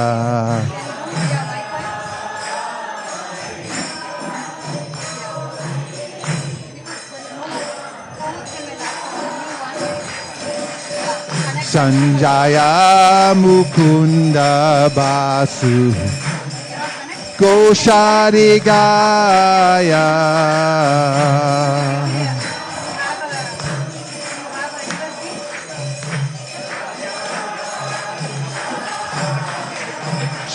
Shankar Baje Kanta Baje Baje Karatala.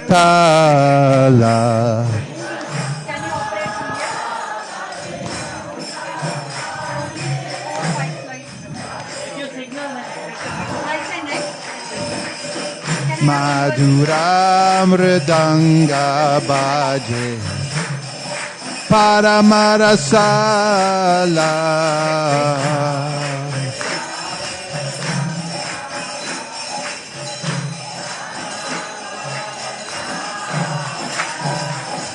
Madhur, madhur, madhur baje.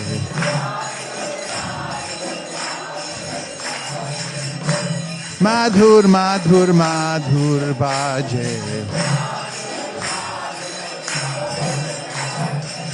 Shankha baje, ganta baje. Madhur, madhur, madhur baje.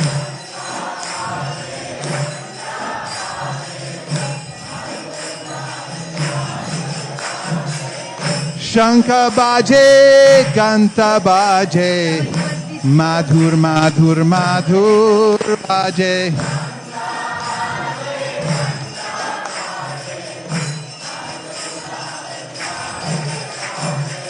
Madhur, madhur, madhur baje. Madhur, madhur, madhur baje. Hari bol, hari bol, hari bol, Sai Gaur hari bol.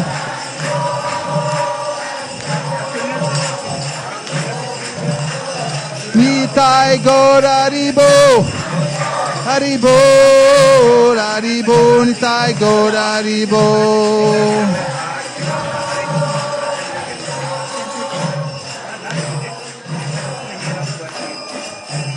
Bahu Koti Chandra Jini Vadana Hujwala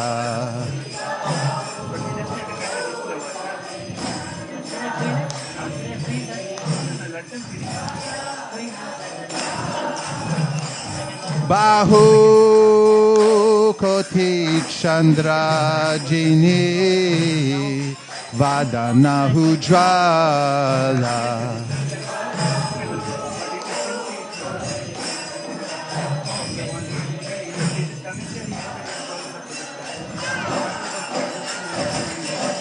Gala Deshe Vanamala Kori Jalamala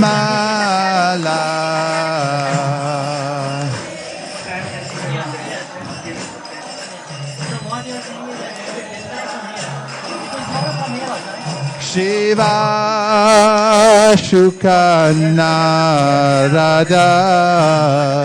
Preme Gada Gada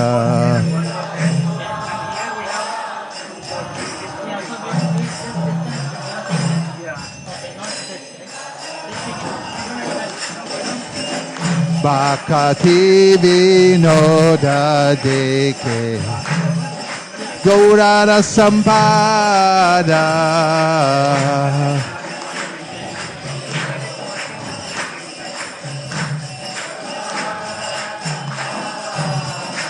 Jai Shri Krishna Chaitanya Prabhu Nityananda Shri Advaita Radhar Shivasari Gaur Bhakta Vrinda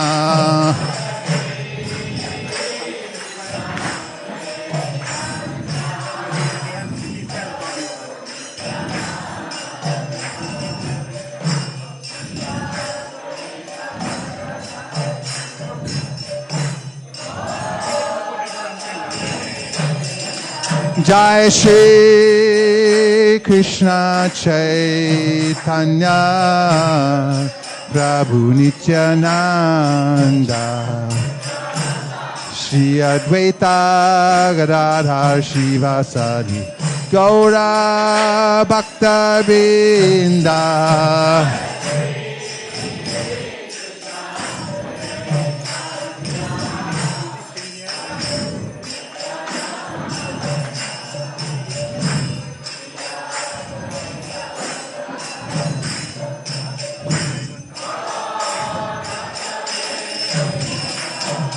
Shri Krishna Chaitanya Prabhu Nityananda Shri Advaita Radha Shivasari Gaur Bhakta Vrinda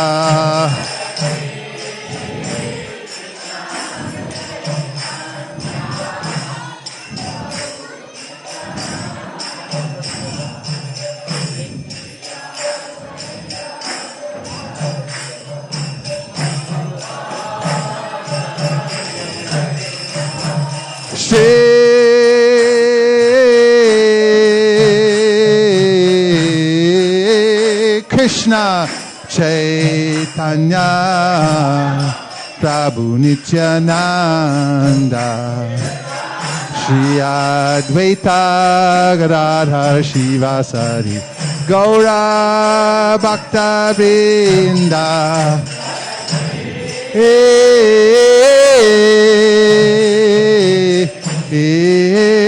Krishna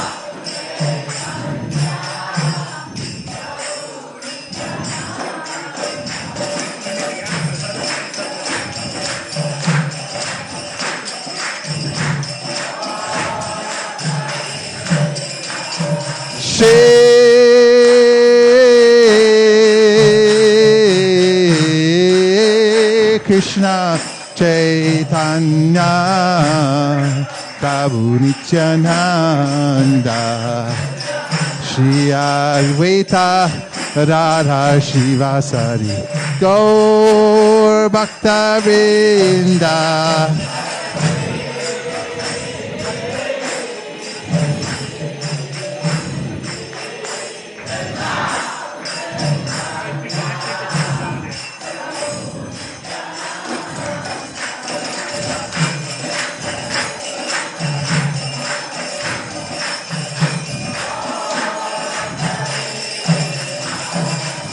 Hare Krishna, Krishna Krishna, Hare Hare, Hare Rama,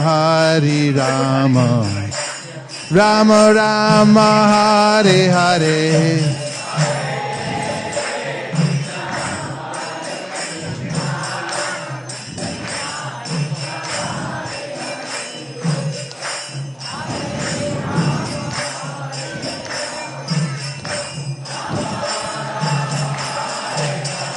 Hare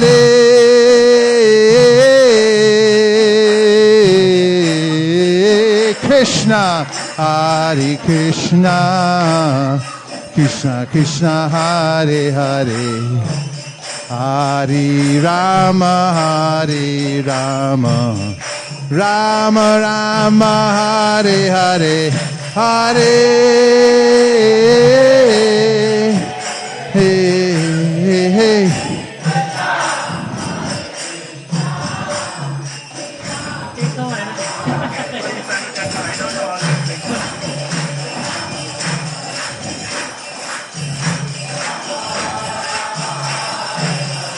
Hare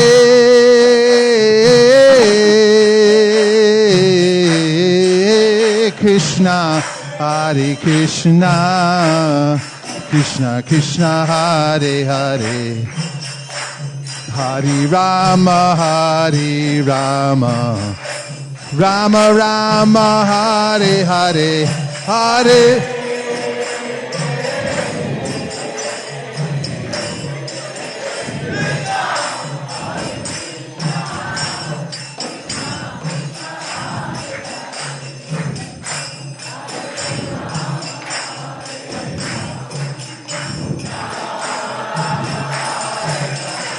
Hare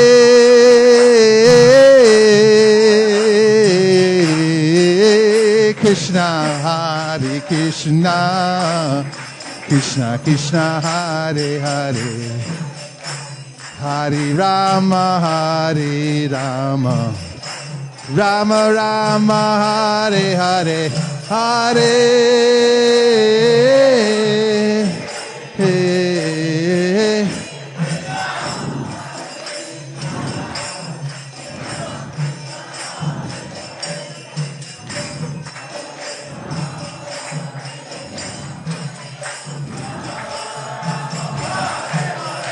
Hare Krishna, Krishna Krishna, Hare Hare, Hare Rama, Rama Rama, Hare Hare.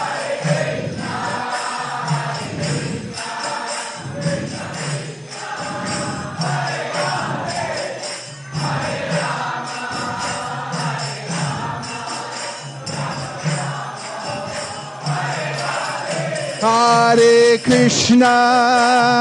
Krishna, Krishna Krishna, Hare Hare, Hare Rama, Hare Rama, Rama Rama, Hare Hare.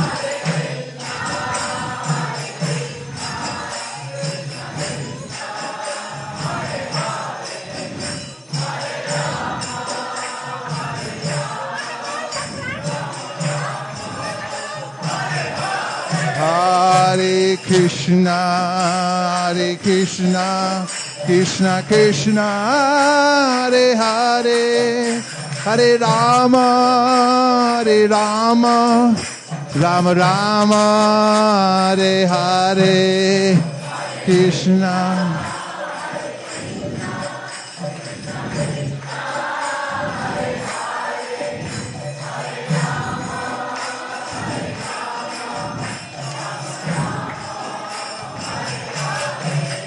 Hare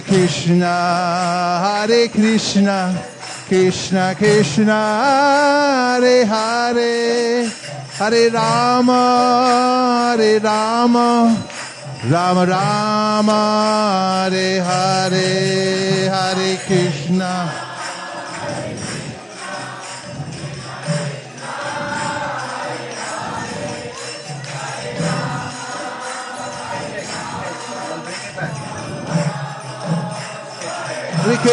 Hare Krishna, Krishna Krishna, Hare Hare, Hare Rama, Rama Rama, Hare Hare.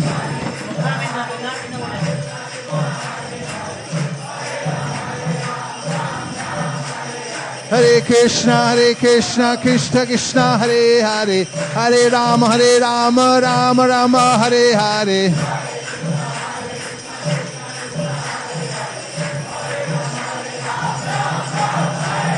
Hare Krishna, Krishna Krishna, Hare Hare, Hare Rama, Rama Rama, Hare Hare.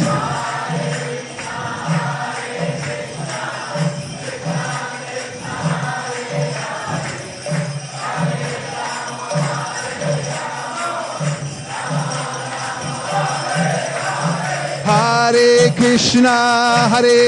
Krishna, Krishna Krishna, Hare Hare, Hare Rama, Rama Rama, Hare Hare.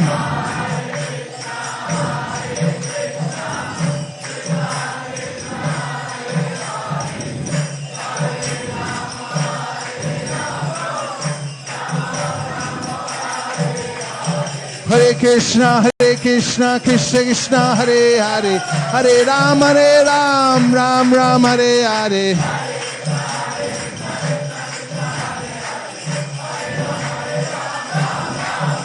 Hare Krishna, Krishna Krishna, Hare Hare, Hare Ram, Ram Ram, Hare Hare.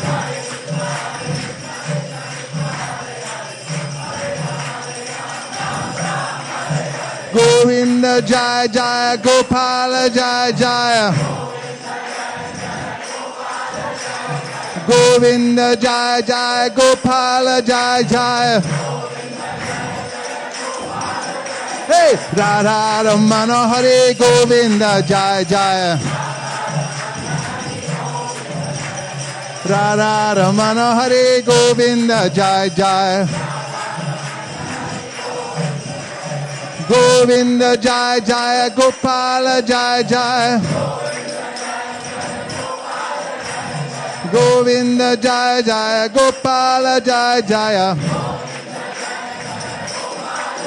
Hey, Radha Ramana Hare, Govinda Jaya Jaya. Radha Ramana Hare, Govinda Jaya Jaya. Nitai Gaur Hari Bol, Hari Bol, Hari Bol, Nitai Gaur Hari Bol.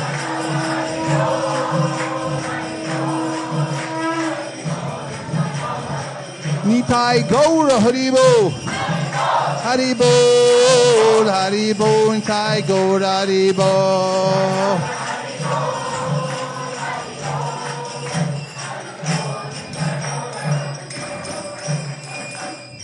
Jai Om Vishnupad Paramahamsa Privrajakacharya Shtotarashti Shishimad Abhay Charana Ravinda Bhaktivedanta Swami Maharaj Srila Prabhupada Ki Jai Om Vishnupad Paramahamsa Privrajakacharya Shtotarashti Shishimad Srila Bhakti Siddhanta Saraswati Goswami Maharaj Ki Ananta Bhukti Vaishnavinda Ki Namacharya Srila Haridas Thakur Ki Prem Gaho Shri Krishna Chaitanya Prabhu Nityananda Sri Advaita Gadadhar Shivasari Gaur Bhakta Ki Shri Shri Radha Krishna Gokopinath Shamakund Radhakund Giri Govardhan Ki Shri Vrindavan Tham Ki Shri Mayapur Navadip Dham Ki Shri Jagannath Puri Ki Tulsi Devi Bhakti Devi Ki Jamuna Devi Ganga Devi Ki Samabeta Bhakta Brinda Ki. All glories to some of the devotees. All glories to some of the devotees. All glories to some of the devotees. Go Premanande Haribo.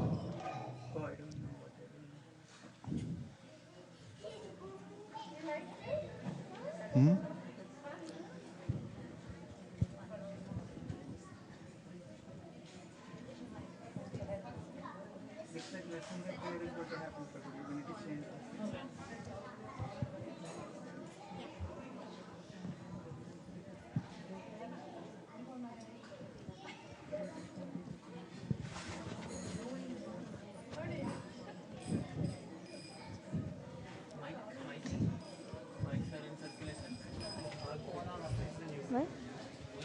Hare Krishna. Okay. Shall I start? Okay. Namaste Nara Shingaya.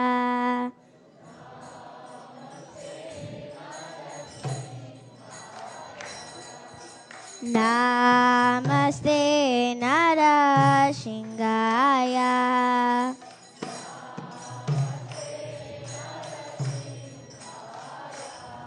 Pralada Lada Daine.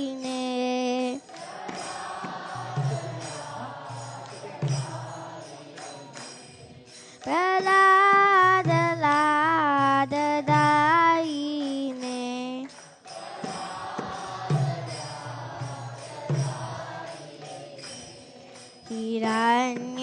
Hiranyakashi Purvakshaha.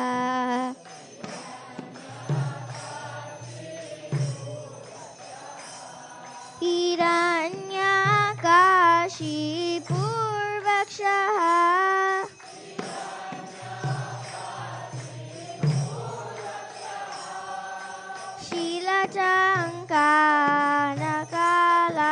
Shilachankanakalaya.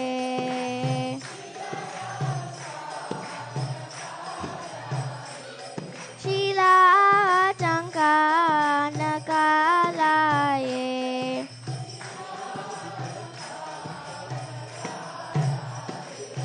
Ito Narsingha Parato Narsingha.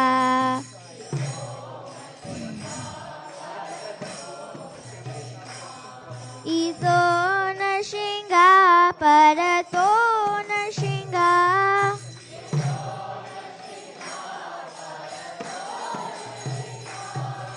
Yato yato yami tato Narsingha.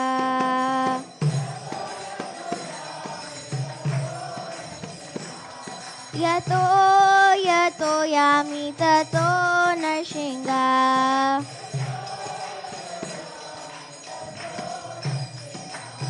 Bahir Narsingha Hridaye Narsingha.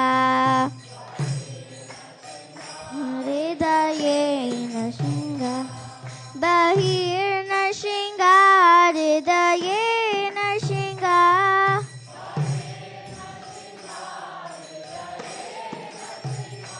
Narasingha Madhim Sharanam Prapadye.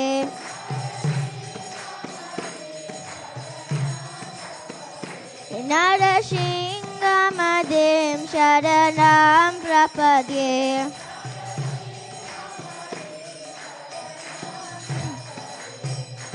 Tavakara Kamalavare Nakham Adbhuta Shringam Dalita Hiran Manipur Tanubringa Keshavadrita Narahari Rupa Jaya Jagadisha Hare Jaya Jagadisha Hare Jaya Jagadisha Hare. It's okay.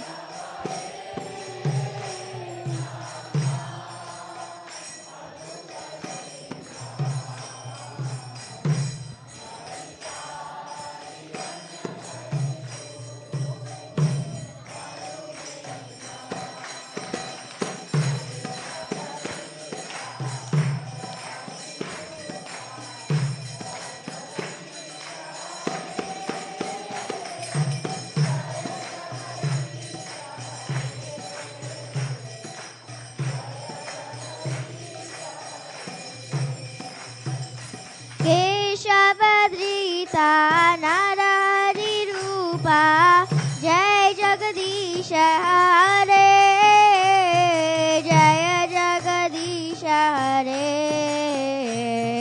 Jaya Jagadisha Hare.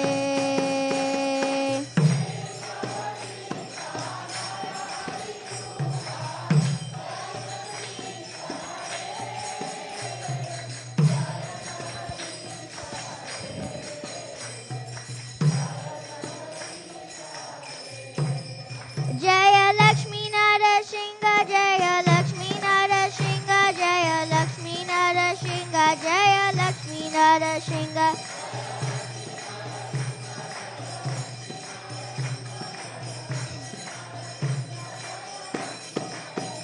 Jaya Prahlad Maharaj Jaya Prahlad Maharaj Jaya Prahlad Maharaj Jaya Prahlad Maharaj.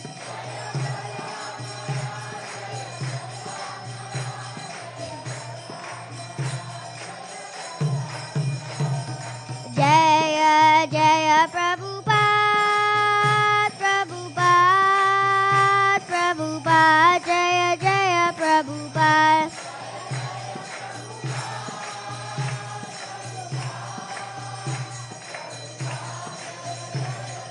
Jaya Jaya Prabhupada Prabhupada Prabhupada Jaya Jaya Prabhupada.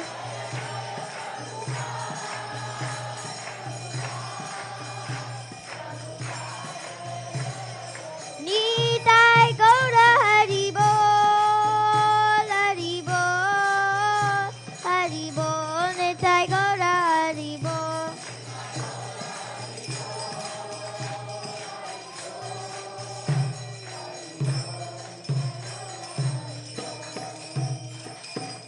Gaura Premanande. Shri Shri Lakshmi Narasimhadev भगवान की जय। श्री श्री राधा मदन मोहन जी की जय। श्रीमान महाप्रभु की जय। श्रील प्रभुपाद की जय। Hare Krishna. Welcome everyone to the Sunday Feast program at ISKCON of Silicon Valley. ISKCON stands for International Society for Krishna Consciousness. There are many aspects of human life which differentiate us from the other animal species. There are many things in common as well, but one distinguishing factor that stands out the most is that human beings can be trained in... Can the kids be quiet, please? The human beings can be trained in higher values and culture of life. That is the purpose of education. The dogs and cats cannot be educated in higher values of life, although they can be trained to do certain tricks. But human life is meant for this sole purpose, to uplift our consciousness to a higher platform, to a transcendental platform, and ultimately to the platform of Krishna consciousness. That's what our society is meant for. It's the International Society for Krishna Consciousness. This is the highest platform of values and culture that can be experienced in the rare human form of life. And at this temple here in Mountain View, it's not only a temple where we engage in regular rituals and practices, but it's actually a center for higher education. The kind of education we are trying to impart to one and all is very rare, and there are hardly any institutions throughout the world who are offering genuine spiritual education. We are right next to Stanford University and many other exalted universities, but to our disappointment, these modern educational institutions only train in material values and aspects of life and completely ignore the spiritual aspect. Without the spiritual aspect, human life, the purpose of human life is not reached. So we are very happy that all of you are taking your time to come to the Sunday Feast programs here at ISKCON of Silicon Valley.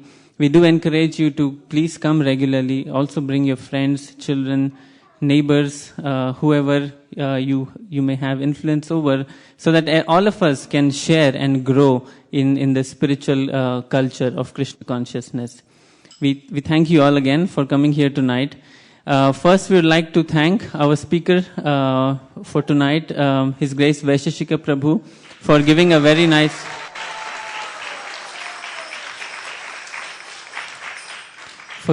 nice lecture or interactive session on the art of cooperation. So, for the point that I was just mentioning earlier, the point is proved by the fact that if you take a survey in universities all around the world, I don't think you'll find Art of Cooperation 101. So this important principle of practice in spiritual life is extremely vital for all of us to take into account. And it was a very nice discussion led by Vaisesika Prabhu, and we thank him for that. Tonight's Kirtan was also led by Vaisesika Prabhu, so thank you very much. And the Narsimdev prayers were led by Avantika. Thank you.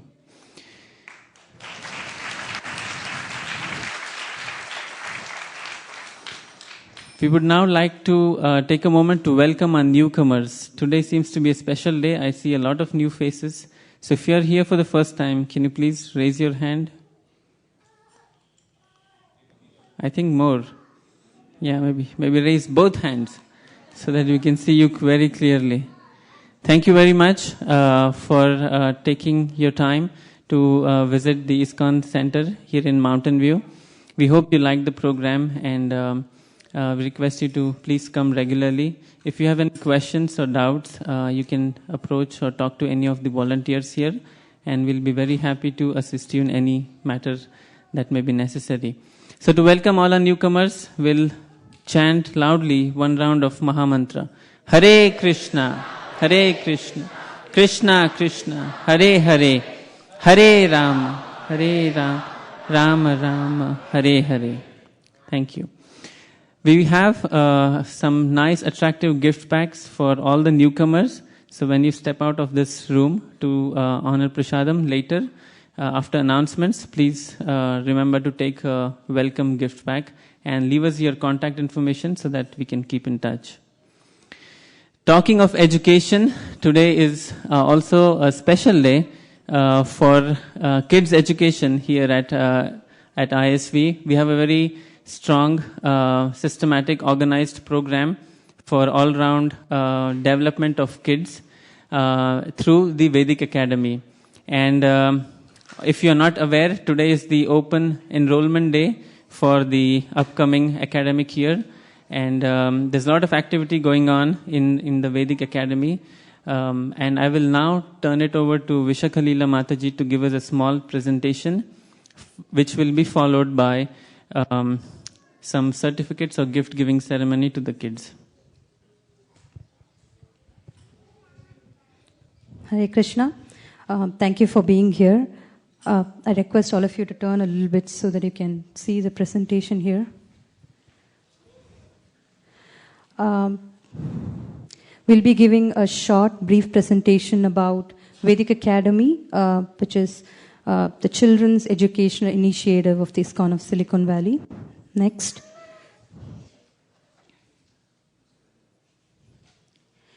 Yeah, so through Vedic Academy, we aim to provide holistic education to children, to the whole child, body, mind, and soul, to develop integrity, character as well as compassion. Next. So we see that in the Western countries, parents have provided abundantly for the material needs of the children.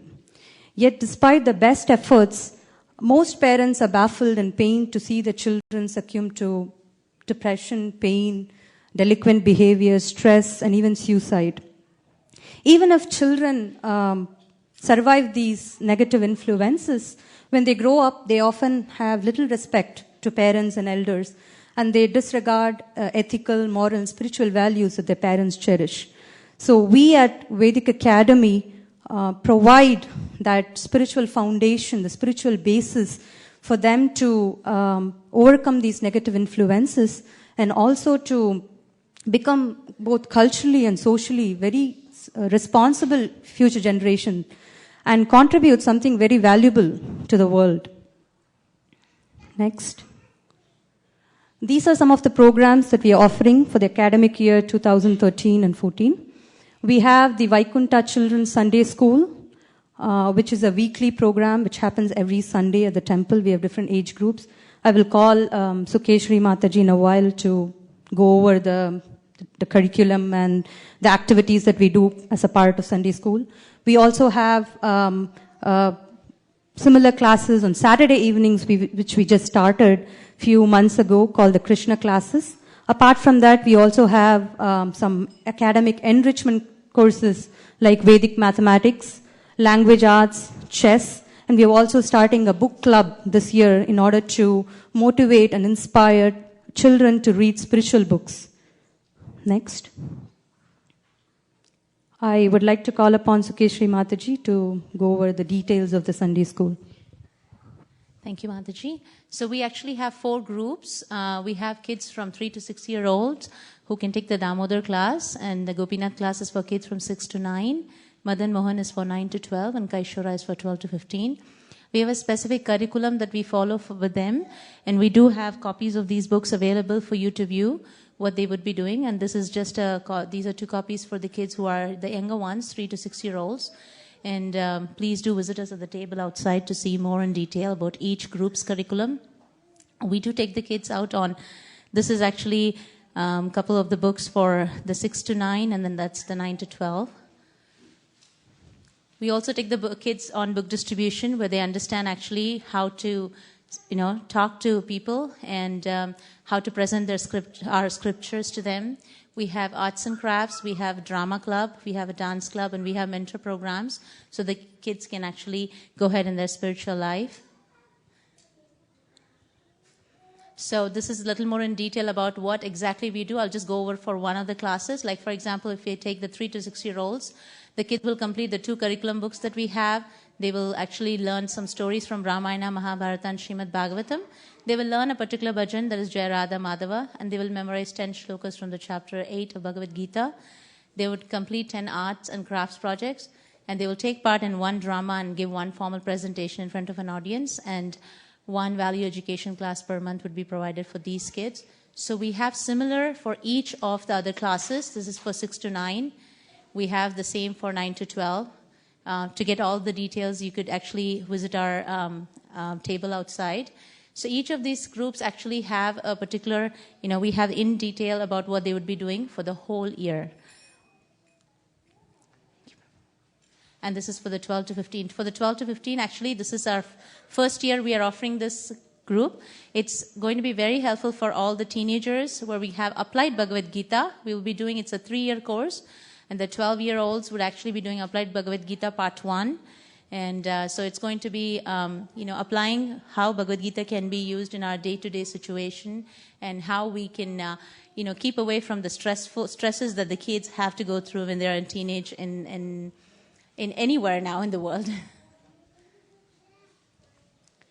Yeah, the kids will actually go out on book distribution, and we know our heart and soul of ISV is to distribute books to everybody. And so kids will be out on book distribution every first Sunday of the month, and they would do about 15% of the goal for every festival. We have arts and crafts, and of course we just added the chapter a day, like with our following the footsteps of our President Vaisesika Prabhu, we are on the call every single day.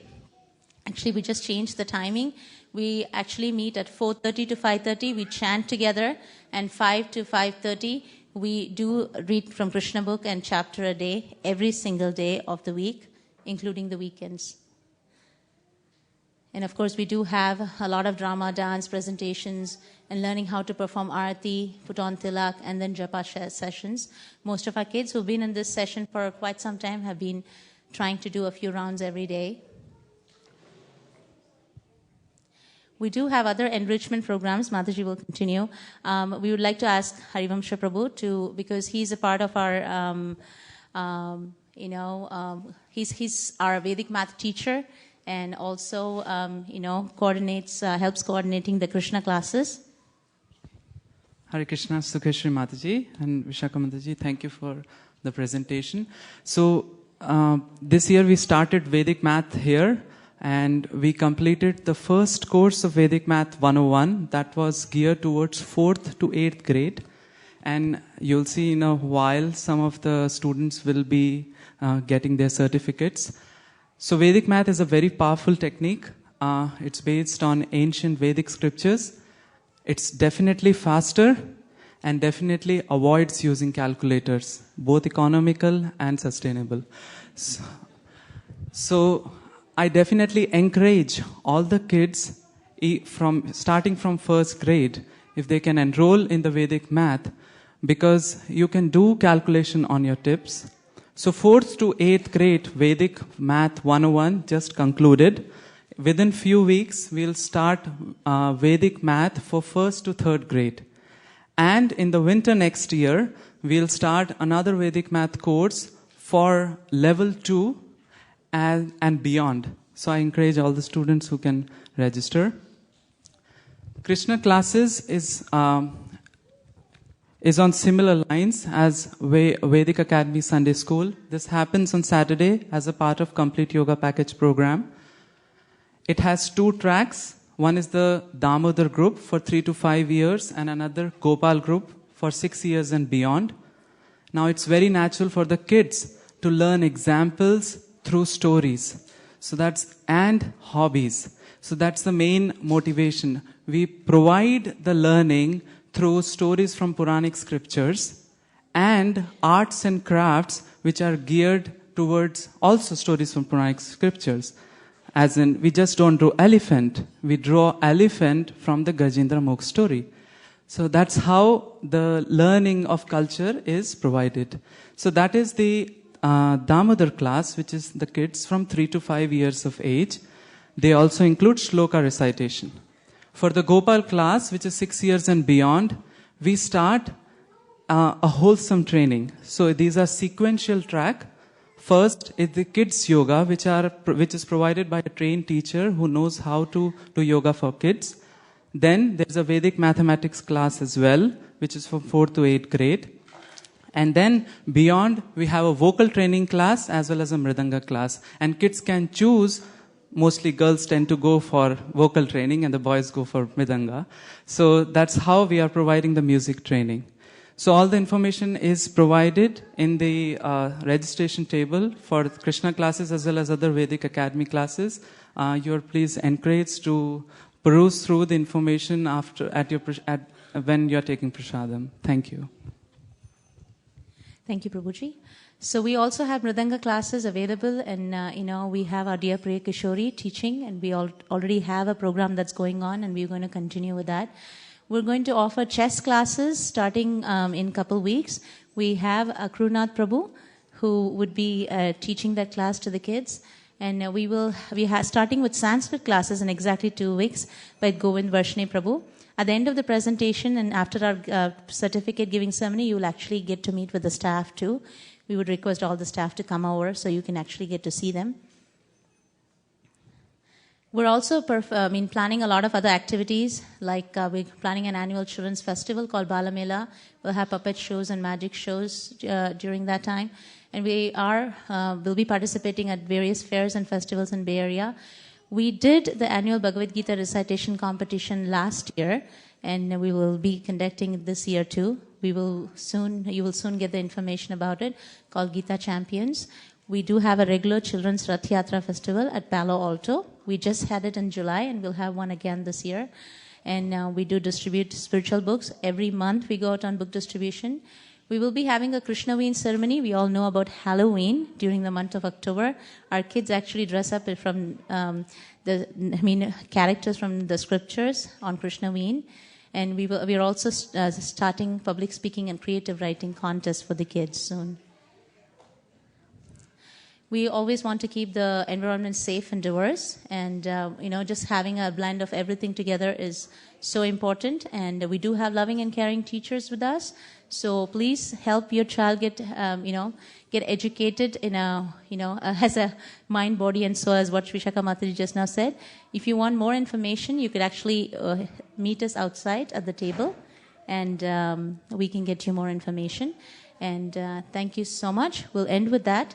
And we're going to start giving away the certificates to the kids who completed their Vedic mathematics course this year. And we'll start. Dhriti is not here. Vaisesika Prabhu, may I please request you to.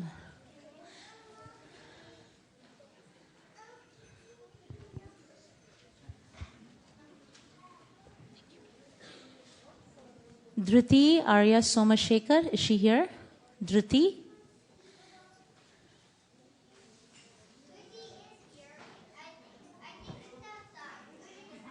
Brinda Jalapuram.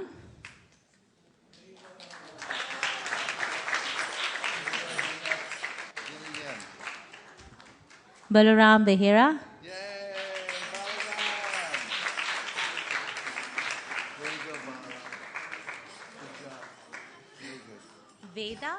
Veda. She's not here.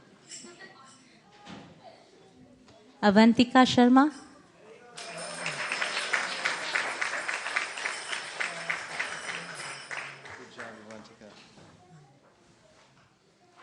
Srivatsa Puranam.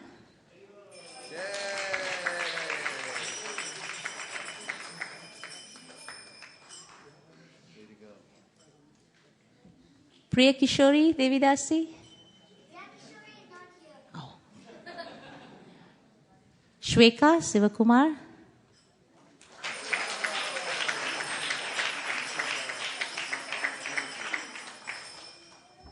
Anirudh Rao. I think he's not here. Saket Nunna.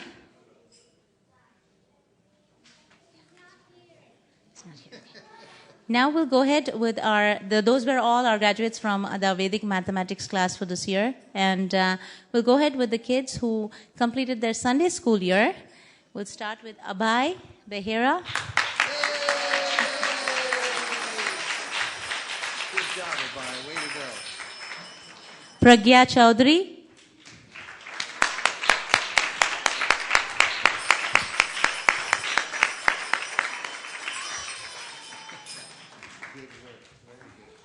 Dhriti Vaghela.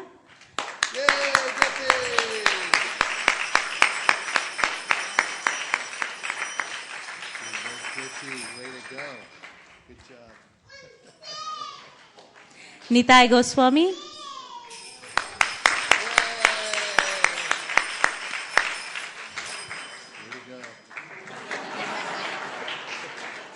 Geeta Priya Manthati.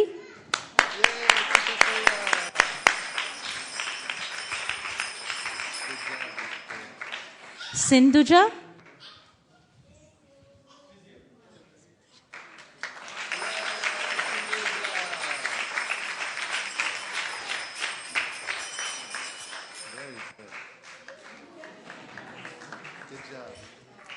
Vrindavan Sundar.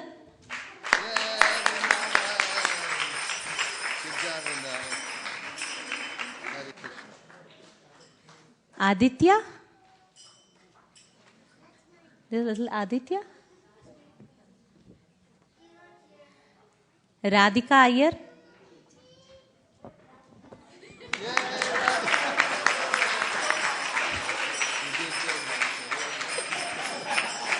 Tapas Jalapuram. Tapas.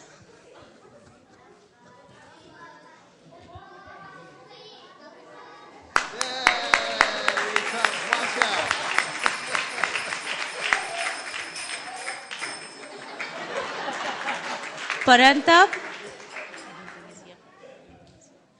Parantab. Is that you? It's the other kid. Keshava? No. These kids were from the 3 to 6 age group, and now we'll be giving away for kids who are from 6 to 9. Balaram Behera.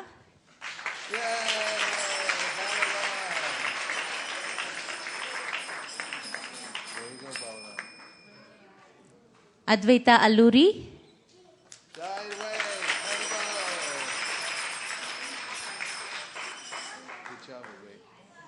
Amol Chowdhury.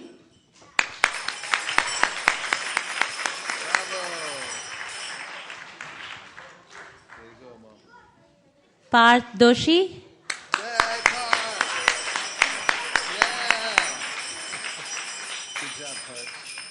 Amrita Tummala.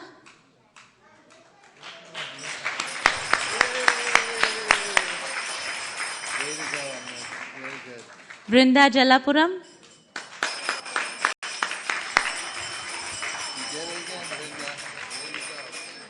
Vasu Chandani.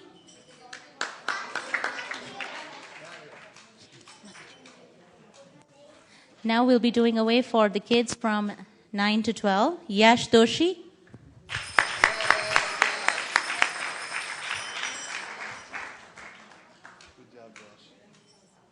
Saket Nunna.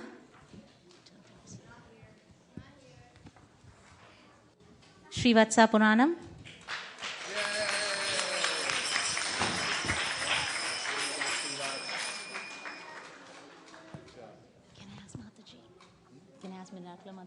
To give away? Nirakula Mataji, may I ask you to come and give away the other certificates?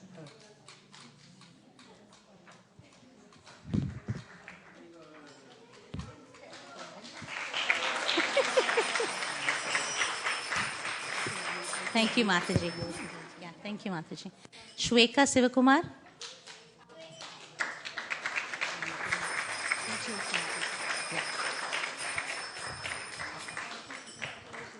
Surabhi? She's not here. Aroma? Anushka? Dhriv Tummala?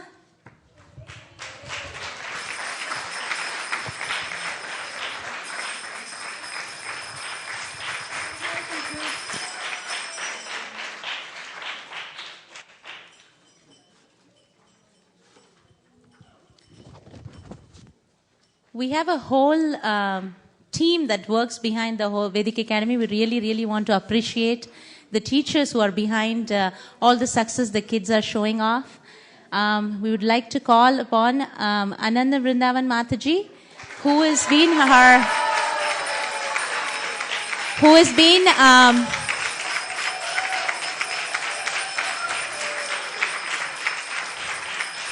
Mataji taught the 6 to 9-year-olds. She was our treasurer, our newsletter editor, and, always there to help us out. Thank you so much, Mataji.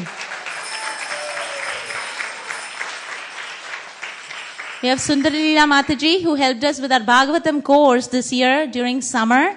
And she'll soon be taking up the...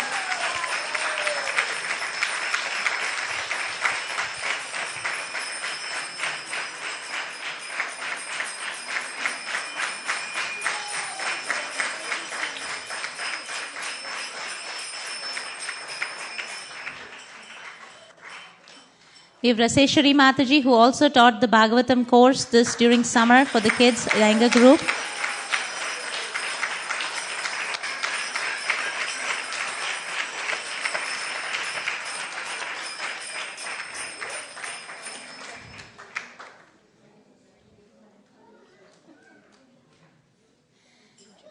We had Pooja Mataji, who's our drama director, who's behind all the work.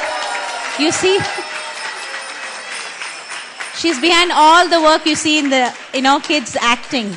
We would like to felicitate Hari Sankirtan Prabhu for all his hard work, for helping us out with the drama and the script.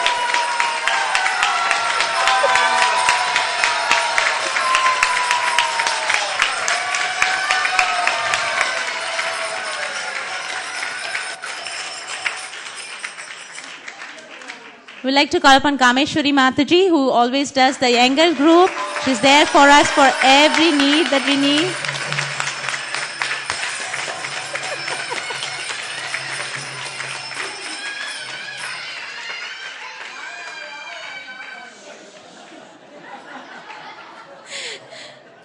I'd like to call upon Bhavani Mataji. The uniform that you see is due to because of her designing. She's our craft teacher.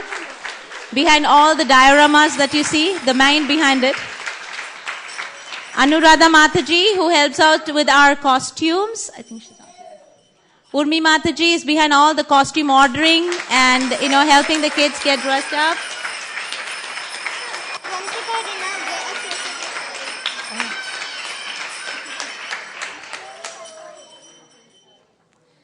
Neela Mataji, who helps us with all the registrations that we have at Vedic Academy online.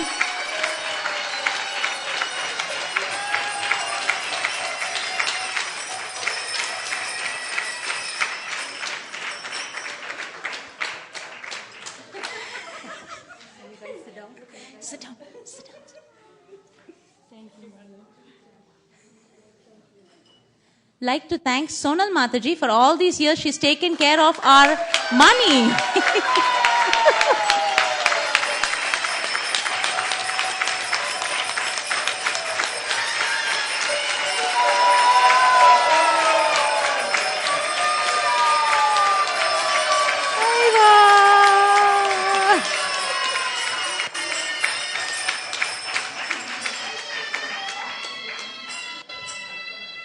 We have Premlata Mataji, who actually teaches our Saturday class, the Krishna class, and I think she's not here. And we also have Srijanya Mataji, who teaches the Saturday class. We'll call upon Harivamsha Prabhu, who's our Vedic math teacher.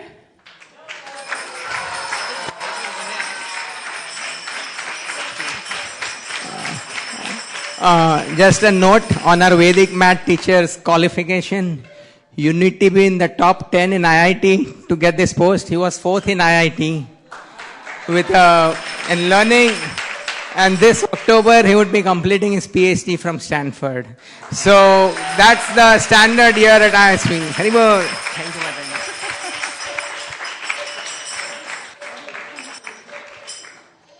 Like to call Damodar Vilas Prabhu, who is also our Vedic math teacher.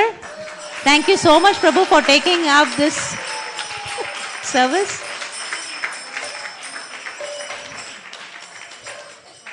I know we don't have Priya Kishori here, but Priya Kishori is our Mridanga teacher. She's our youngest Mridanga teacher. She's also the inspiration for all our kids.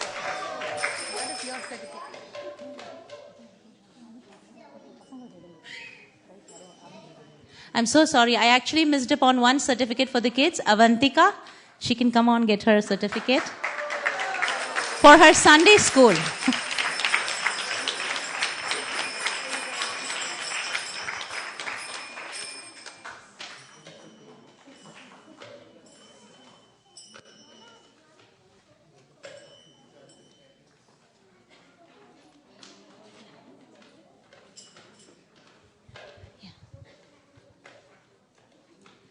Mataji is really, really wanting to give me a certificate. She's trying to find an empty one and write my name.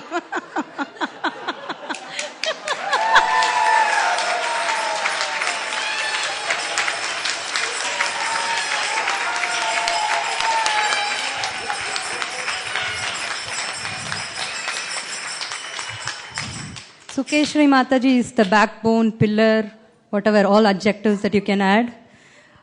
Without her, there is no Vedic Academy. So we would like to honor her on this occasion and thank her for the wonderful service that she has been doing for so many years. Thank you, Mataji.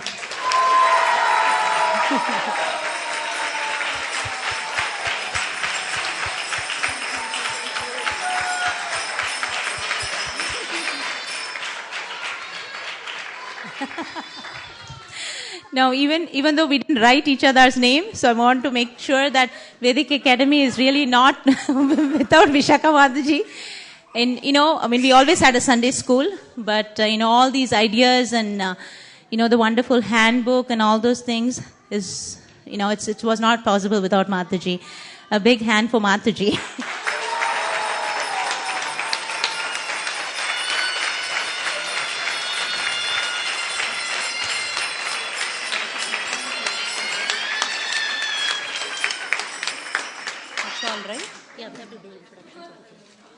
Yeah, thank you so much, Mataji. I would like to call upon the teachers so the parents will actually get to see them who are going to be taking up the services this year, because today is our official open house. So our kids from 3 years to 6 years will be taught by Sundaralila Mataji. Please, as I'm calling your name, come here so everybody will get to see. In case they have any questions, they can approach you. The 6 to 9 would be taught by Kameshwari Mataji. The 9 to 12 will be taught by me. And 12 to 14 will be taught by Vishaka Mataji, and we 4 would be the teachers teaching the curriculum. Our drama director would be Mataji, Pooja Mataji. Our craft teach Bhavani Mataji. She went out. Okay, Bhavani Mataji. Our Vedic math would be taught by Harivamsa Prabhu and Damodar Vilas Prabhu. Prabhuji, just come ahead. And our Sanskrit would be taught by Govind Varshne Prabhu. Do we have Govind Varshne Prabhu here? Okay. Yeah. No, we don't have Govind Varshne Prabhu here. And our this year, our treasurer part would be taken by Ananda Vrindavan Mataji and Lavanya Mataji. May I please request them to come over so we... Yeah. Thank you so much. Mataji's... If you need to register your children, please do see us. We're outside on the table, and you can get more information from us. Thank you so much. Hare Krishna. Thank you for your patience. Hare Krishna. We'll take quick announcement about Radhashtami, since it is a festival in the middle of the week on Thursday. We'll have programs starting from 5:30 in the evening, coming Thursday, September 12th. So please do come to the temple. This is the only day in the year where you can get darshan of Radharani's lotus feet. Hare Krishna. We'll take prasadam next after the prasadam prayers.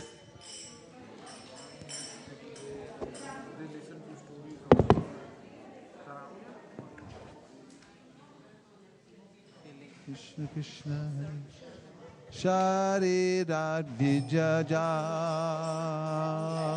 Jyotendriya Tahika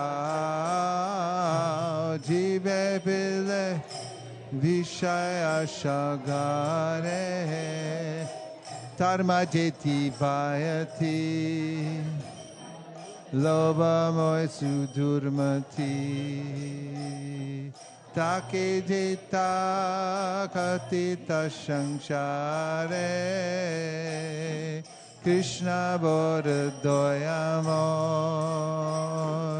Hori Bhare Jihva Jai Shaprasarana Dilobai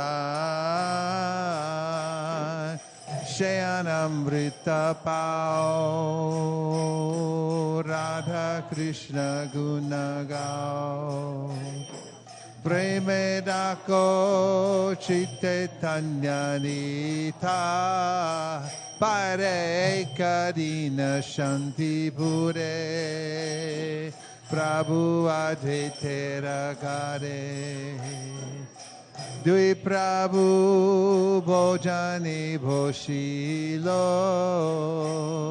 Shakori Ashwadana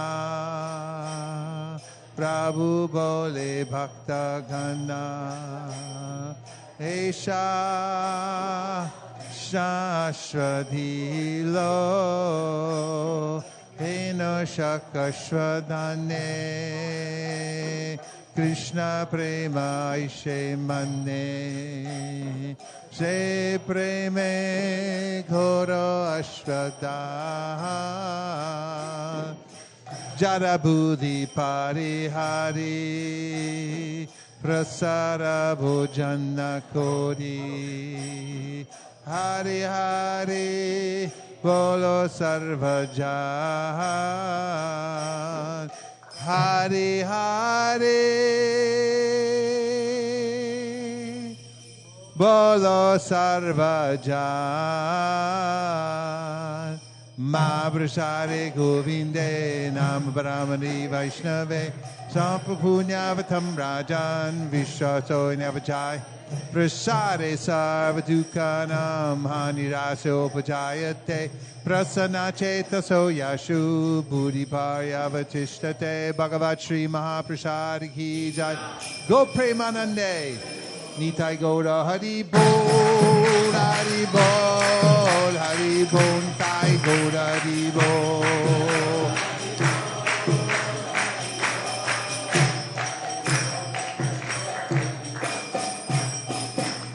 Please come take prasadam. Hare Krishna.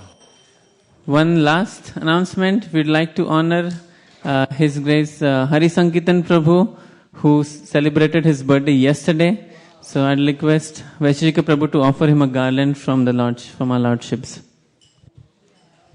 Let's all sing for. Okay, let's all do one round of Mahamantra for Hari Sankitan Prabhu. Hare Krishna, Krishna Krishna, Hare Hare, Hare Rama, Rama Rama, Hare Hare. Hari Sankitan Prabhu ki jai. Hari Bol.